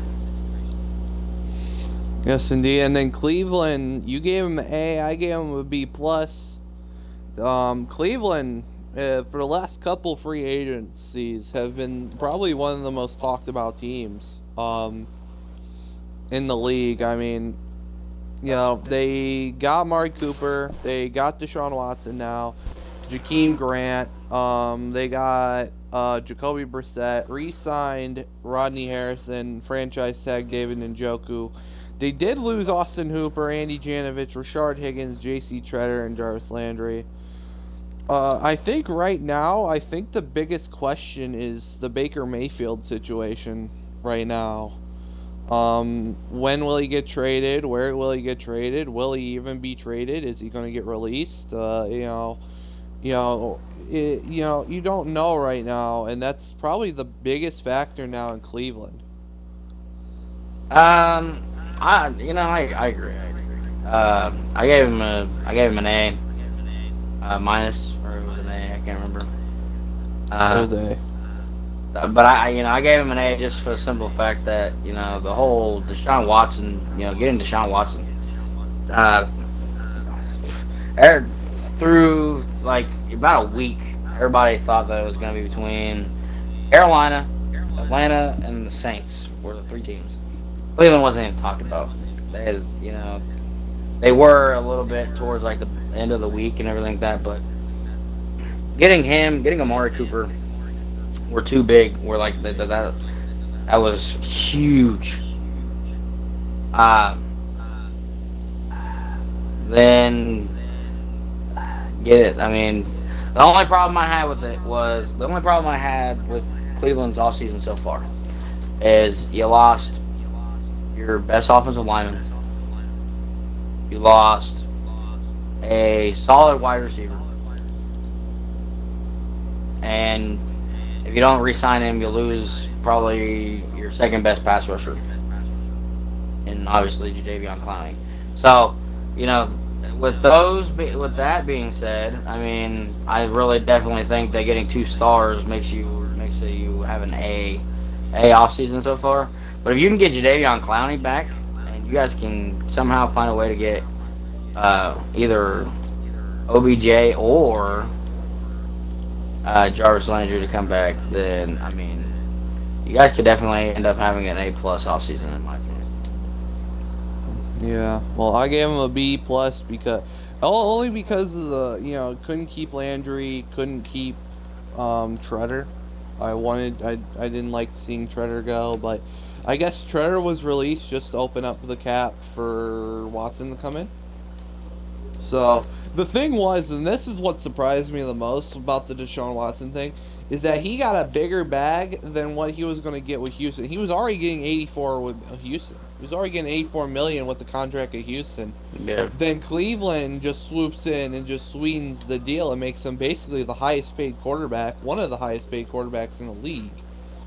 I mean, Which he definitely commends it. yeah. We it's like the whole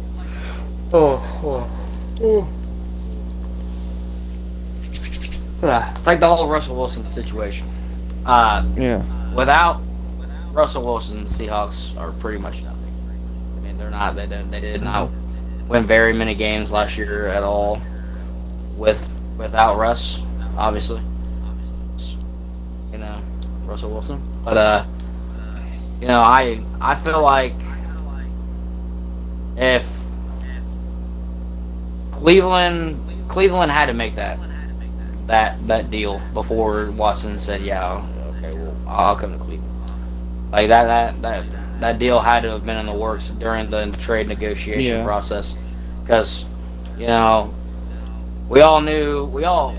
thought that like Atlanta or New Orleans were the top team for him. And I mean, Atlanta had other guys that were willing to come in if they would have got Watson and all this and all that. And well, obviously the Saints and the Falcons were not going to be able to give Watson that kind of deal. There was just no way. And the only reason you guys could was because you guys didn't really have to re-sign Baker because he was still on his rookie deal. Everything. So, but I mean, as far as the offseason goes, I don't see how you don't give the Browns an A. I mean, yeah, losing J.C. Treader was big, losing Jarvis was big, but I mean, I think Amari and Deshaun definitely outweigh the two. Okay, well, let's go on to Denver. Denver had a phenomenal offseason. I mean, biggest additions: Russell Wilson, Randy Gregory, Kwan Williams, Billy Turner, Alex Singleton, and then re-signed Kareem Jackson. Biggest losses, well, Drew Lock's not a big loss, so, that's, Noah Fant's probably the biggest loss, and then Teddy Bridgewater leaving. We both gave them A+. They had a phenomenal offseason. I don't even think, Russell Wilson, Randy Gregory are already big enough, and to be honest, their wide receiving core already there is very underrated in the league. They just needed a quarterback. I mean, you look at it, they have Tim Patrick, Cortland Sutton, Jerry Jeudy, that's a great receiving core right there. Russell Wilson can definitely get the ball too. It just depends on how they play this season. I don't think we need to talk about Denver more because we already know once you acquire Russell Wilson, you already had a great offseason. Oh yeah, for sure. And to be honest with you, they really didn't give up that much. I'll be honest. I mean, they gave up Drew Lock. They gave Drew Lock, Noah Fant, and I think Shelby Harris, and then some picks. Uh, Yeah. yeah, they really. I mean, for Russell Wilson, that trade for Russell Wilson is probably. I mean, Seattle got finessed, 1,000%. Yeah. They got absolutely finessed. Well, absolutely finessed. Well, Denver had a great offseason. Houston, though. Houston's the next team up. I don't think we need to really talk about Houston. I mean, Houston had, well, you gave them a C, I gave them a B minus. They didn't gain anything. They didn't really lose anything, really. I think their biggest loss is Justin Reed. I'm going to be absolutely honest. Because I thought that losing Deshaun Watson, I mean, you were losing a guy that wasn't wanting to play with you anymore. It's like losing a girlfriend that didn't want to be with you anymore. It's just like, Yeah, you knew it wasn't going to be, exactly. you knew that she didn't want to be with you anymore. You just might as well just separate. It's kind of like that. So I don't think we really need to talk about Houston that much. Which, and I mean, really, Houston. The one thing I do want to say about Houston was, I mean, they got about the best deal that they could for Deshaun Watson, Yeah. and I really hope to see that they do well with building around Davis Mills because I know they said that they wanted to. So I really hope they do stick with that, and I think Davis Mills could end up being a pretty good starter for them, and we'll just have to see where everything goes from there, I guess. Yes, indeed. Well, let's go on to the two. Oh, these two teams we're probably going to be talking. The next actual, I think, about a bunch of teams we're going to talk about a lot. Indy and Jacksonville are next ones up. Indy, you gave them B minus. I gave them a B. At the time, I do have to say at the time because yesterday they signed Stephon Gilmore. Yeah, they're going up to an A minus for me on that one. They're going up to an A minus for me as well. Indy had a really good offseason. Oh yeah, They had a really good. They got rid of Carson Wentz. They added in Matt Ryan. The Yannick Ngakoue trade was really big for them. Brandon Faison was another good addition to the squad, and then now Stephon Gilmore. don't That worry that about just Rodney brings the team McLeod. up. Well, Rodney McLeod, but still, I still think it's a great offseason for Indy. Oh yeah, for sure. I 100% agree. Um,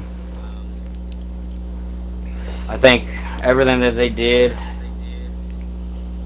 was understandably a great move, especially getting Stephon Gilmore. I mean, you get a former Defensive Player of the Year, guy who played a couple of games for Carolina last year and kind of, I mean, really balled out. I mean, he looked, you know, coming into an offense or a defense that's got so many great pieces around it.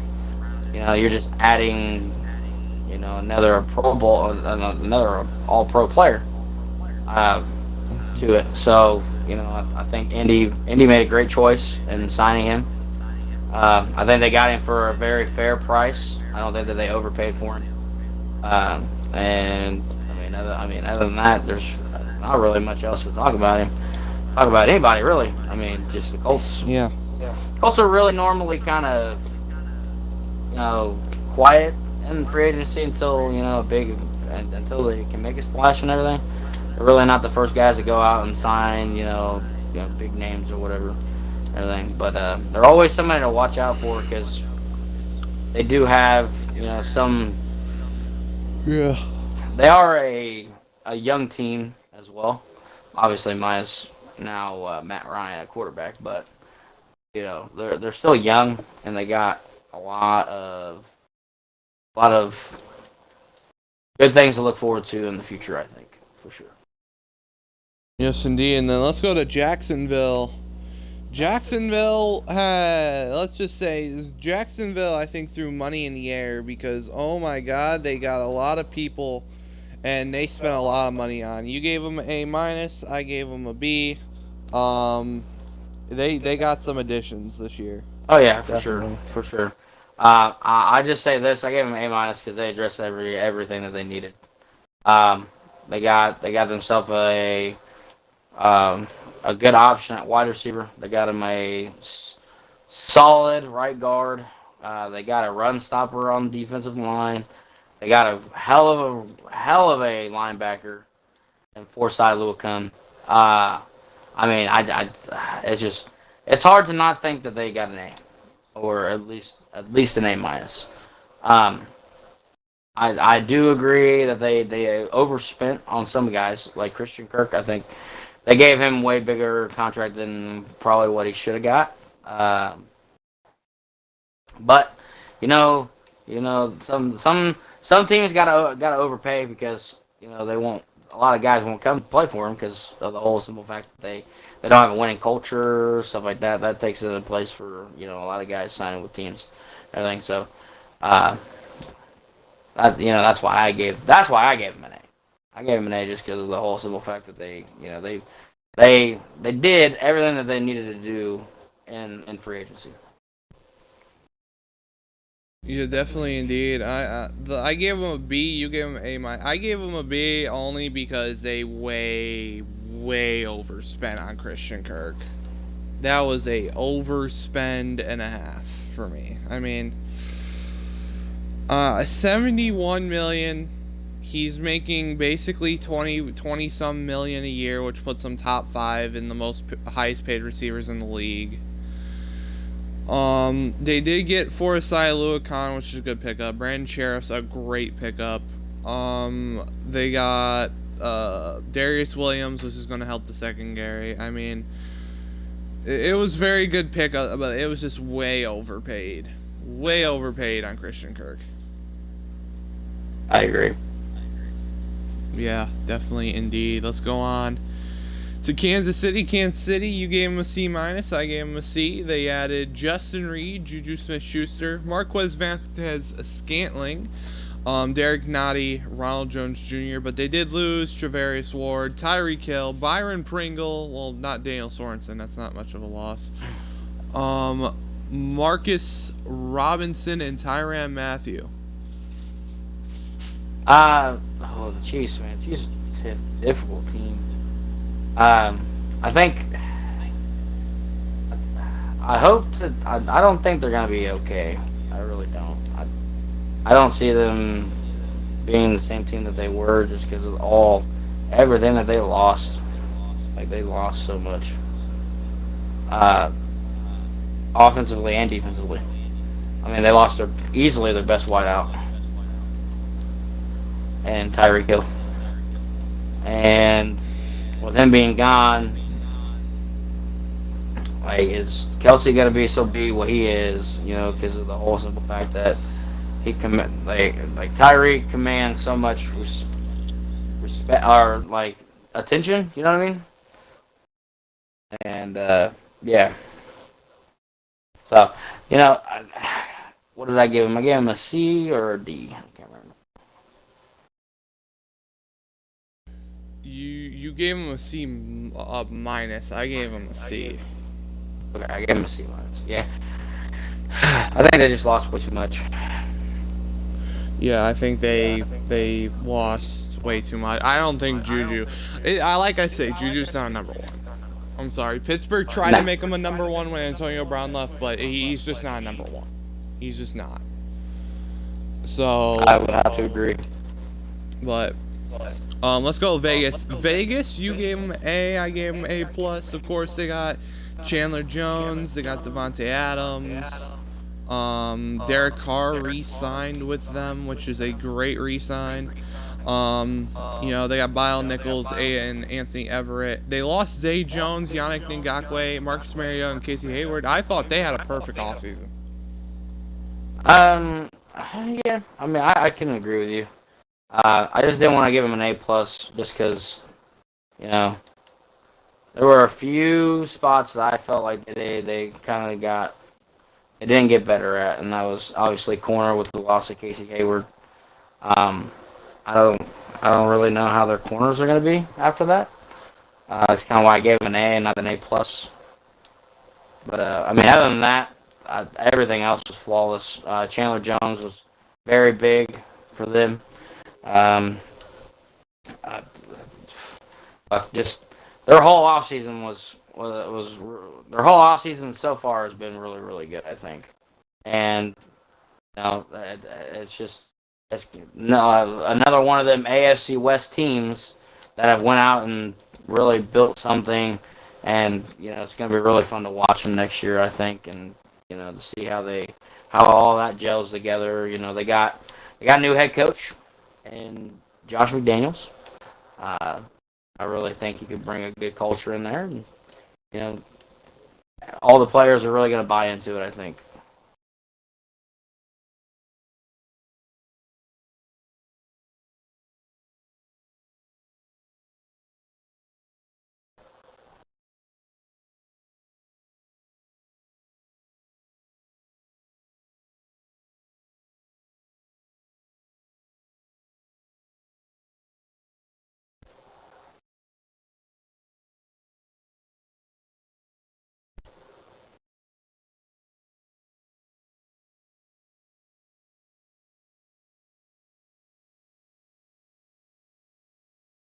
Yeah, I thought they had to go. Sorry, I was trying to fix something, but I thought Oakland. I said Oakland. Las Vegas. Las Vegas had a good off season. I really like their off season with the additions that they have. 100%. I think they are definitely going to be. That whole is we're going to go to another AFC West team of the Chargers. I mean. I don't know who's going to win the division at this point. I mean, yeah, I just don't know. Oh my gosh. Yeah, that division is going to be up for grabs all year long. I think the only team that really doesn't have a chance to win that division, I think it's the Chiefs. I think unless they start trading for people, I think their chances of winning that division and making the playoffs for next year is kind of over. And and it sucks because you got probably one of the better and best young quarterbacks in the league. Obviously, Patrick Mahomes is probably top 5 quarterback in the league. Now, he's not gonna have his guy, Tyreek. Tyreek is gone. We all know that he went to Miami. But yeah, it's gonna be crazy for that division and for all the guys that have come into that division and to think of how since we're talking about AFC West, and we're just going to talk about the Chargers. Chargers got significantly better, in my opinion. They went out and got Khalil Mack, J.C. Jackson, Sebastian Joseph Day from the Rams. They re-signed Mike Williams on offense. I think their offense was very, very solid last year. I think their defense was the problem last year just a little bit. Couldn't really stop anybody when they really needed to get a stop. But I think their defense got significantly better. And I really think that they're the team to beat in that division. In my opinion, I think they're the team to beat.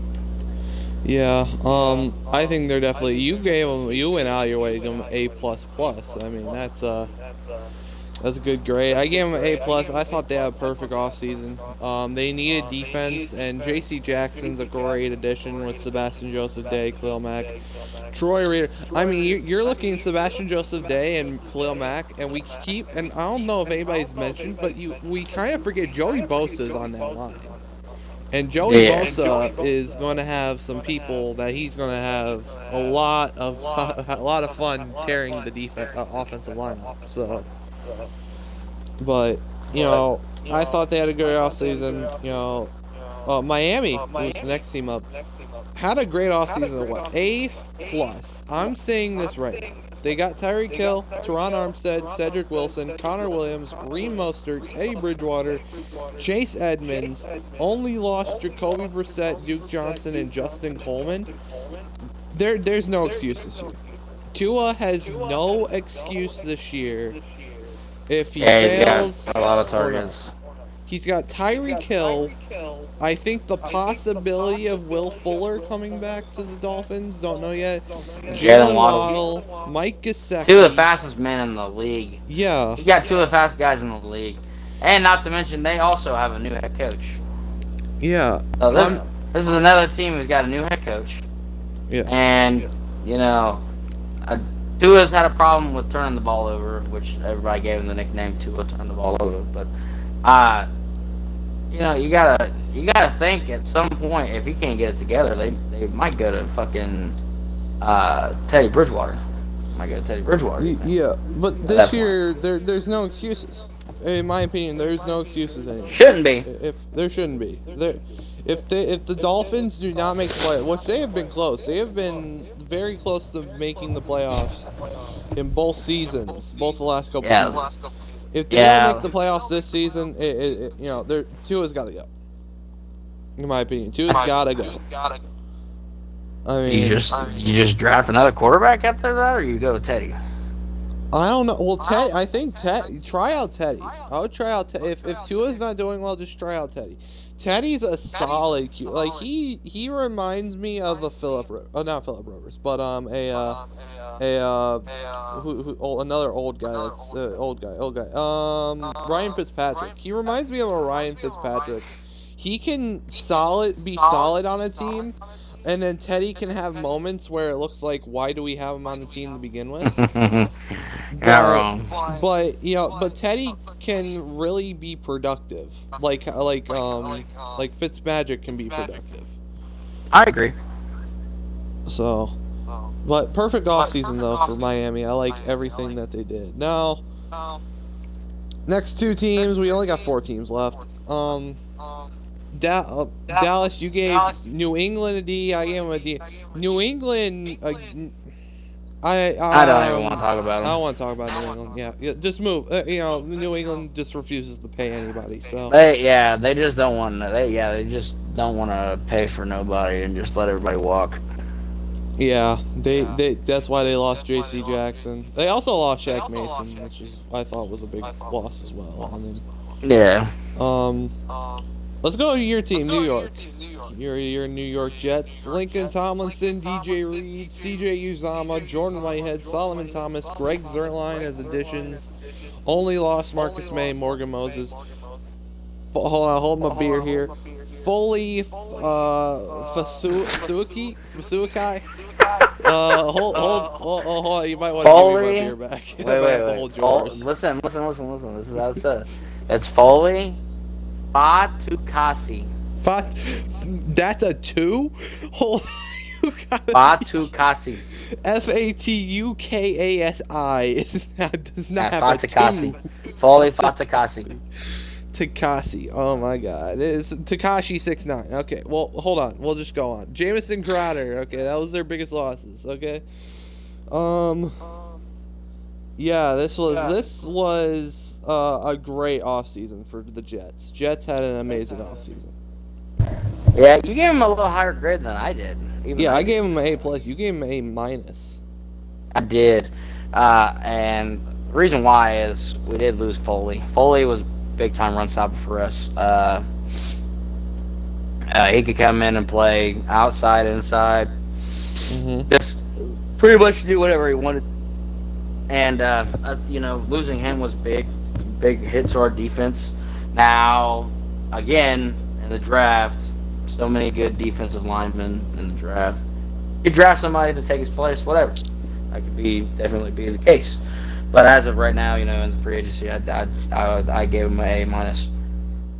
Yeah, I gave him an A+, because I think they are really setting themselves up for helping Zach Wilson next year.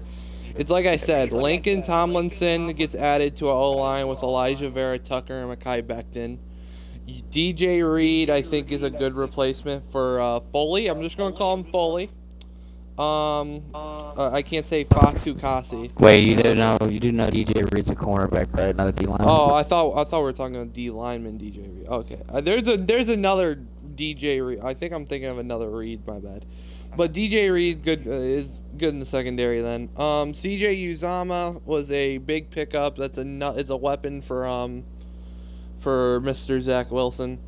Jordan Whitehead's good is just the Marcus May replacement.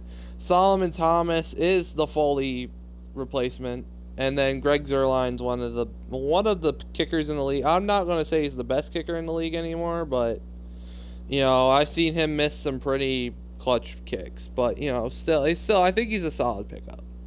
Yeah. But you guys are really giving Zach Wilson a chance this year. You guys are really giving a chance this year. So let's go on. Yeah. Well, let's go on to the next team. The final two teams. We have done it. This has been really long, guys. Grading free agency. Yeah. But Great. But Dallas and the Titans, or not Dallas. Dallas gave a grade for the Steelers. Steelers and Titans are the last two teams, but you gave them an A. I gave them a B plus. They added Miles Jack. They added Mitchell Trubisky. They re-signed. Hold my beer for this one. Akino Witherspoon. They added James Daniels and Levi Wallace. They lost Juju, James Washington, Ray McLeod. Pittsburgh had a solid free agency. They found their backup. They found not their backup, but they found the next person that goes after Ben Roethlisberger's retirement. Miles Jack is still so young that you can get a good solid couple years out of him at linebacker. James Daniels, like we were talking about when they dropped him from Chicago, is he's 24 and a young offensive lineman. And Levi Wallace is just there. Levi Wallace did okay for Buffalo, but he wasn't like Tre'Davious White where he was just shutting down everyone. But I only gave him a B plus because look at how much of the receiving core that they lost. They lost 3 receivers this offseason. I mean, that's a big loss. Yeah, for sure. I think their best signing, in my opinion, was, well, maybe not their best, but one of their better ones was James Daniels helping that offensive line, because that offensive line was horrible last year. I had to watch a 39-year-old man run for his life last year. Yeah, Big did. And watching him run is like watching Baywatch in slow motion. You're just Pittsburgh's lucky. Ben Roethlisberger is like one of the hardest to sack QBs ever in history because this guy is so big. Yeah, he's a linebacker. He's about the size of a linebacker. That man, he's so big. If he was faster, that man could have been a linebacker in the league. Facts. Bro, I mean, man can out there be laying hits. Imagine him and Troy Polamalu were playing defense. Troy Polamalu hitting fucking Big Ben. Oh God. God, that is just absolutely insane. Like, imagine Big Ben was just faster and could hit harder. I mean, that was just. That would be scary. I mean, watch out, James Harrison. Ben Roethlisberger's coming for your spot. But yeah, I would have given him a higher grade if they didn't lose all those receivers. I mean, Ray McLeod is their special teams guy. Juju, like I said, Juju's not number 1, but it's still a loss in the receiver. And I think James Washington's the number 1 or number 2 there in Pittsburgh for a long time. In my opinion, he's either number 1 or number 2. You can put him in front of Claypool, you can put him behind Claypool. I would put him in front of Claypool because I thought he made bigger catches than Claypool last year. I thought he played better than Claypool. Especially, I would definitely put somebody like, because he doesn't have an ego. Though my one problem with Claypool, the man has the ego about the size of Heinz Field. I mean, that dude, like, one of the things that turned me off about him last season, remember that Vikings game last year? They're trying to go down and score a touchdown. Man ran off 15 seconds celebrating a touchdown, or first down. Oh yeah, Claypool. Celebrating a first down, yeah. Man got the first down, there's 46 seconds left, the man is celebrating. Yeah, it's a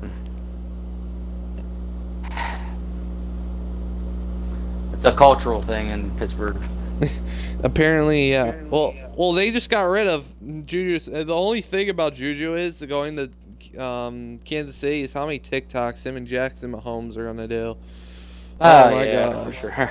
Oh, Patrick Mahomes is going to wish that he was not related to Jackson Mahomes after this season, because oh my God. Yeah, it's. Oh man, Pittsburgh. I think Pittsburgh is going to be good this year, um, especially if they can get Trubisky going. Then I think they'll be fine. I mean, you look at it, the NFC North or the AFC North and the AFC West are the two loaded divisions this year. Those Pretty divisions much. are really loaded. I mean, Yeah, for sure. it's gonna be Honestly, tough. I'm gonna be honest with you. You could. I mean, it's obviously can't happen this way, but if it could happen this way, I could see both of them divisions having all seven of the. If it could happen that way, all seven of the playoff teams would come from both of them divisions. I think. Yeah, If it could happen that way, but obviously it can't because we have yeah, four different division winners, stuff like that. But yeah, um, yeah, those two divisions are crazy loaded after this offseason yeah. this year. They are crazy, crazy loaded. But let's go on to the last team, and we'll wrap. I know you texted me. You had something pop up. Gotta finish this real quickly, but Tennessee additions: Austin Hooper, re-signed Randy Bullock, and Robert Woods trade that happened. They did lose Julio Jones, Roger Stafford, Rashawn Evans, and then Jalen Smith. They lost as well. You gave him C minus. I gave him a C plus. I was very neutral. I mean, Tennessee didn't really do anything surprising for me. I mean, the Roger Stafford's got to be the biggest loss. I mean, Completely agree. I felt very neutral because it's Tennessee. They don't really do anything in free agency. Uh, yeah, they usually do something crazy in the draft, or they'll trade for somebody or something like that. But yeah, they don't really do anything in free agency. So I just gave them a C or whatever I gave them. I gave them somewhere in the C range. I know that. So yeah, that's where I kind of just gave them that. yes, indeed. Well, and that is it for the grades. So we just went through a very long grading process, though. I mean, it's very good. Let's see what happens though. But it was a very good off season for some teams. It was a very bad off season for some teams, though. For sure, for sure. Yes, indeed. Well, I know you said you need to. We might have to wrap this up here and save the other topics for later next week. It was a very long episode because of the free agency. Grading. We had to go through each team and everything, but but it was a very good episode. The other topics, like we said, the playoff predictions, we'll save that for next week. Um, let's see. The MLB, we'll review that next week as well. And then also the Madden 23 gameplay leak we'll review next week with some of the upcoming games as well. But thank you for everybody tuning in and watching, guys. This was a very good first episode of the Boyz podcast. We're hoping we can do this a weekly thing. Talk about everything that happens throughout the sports and gaming world. So thank you for everybody watching. And we'll see you guys next Saturday. For our second episode. I'm Air Just Cause. That was Dallas. And we'll see you guys next Saturday. Thank you guys for tuning in.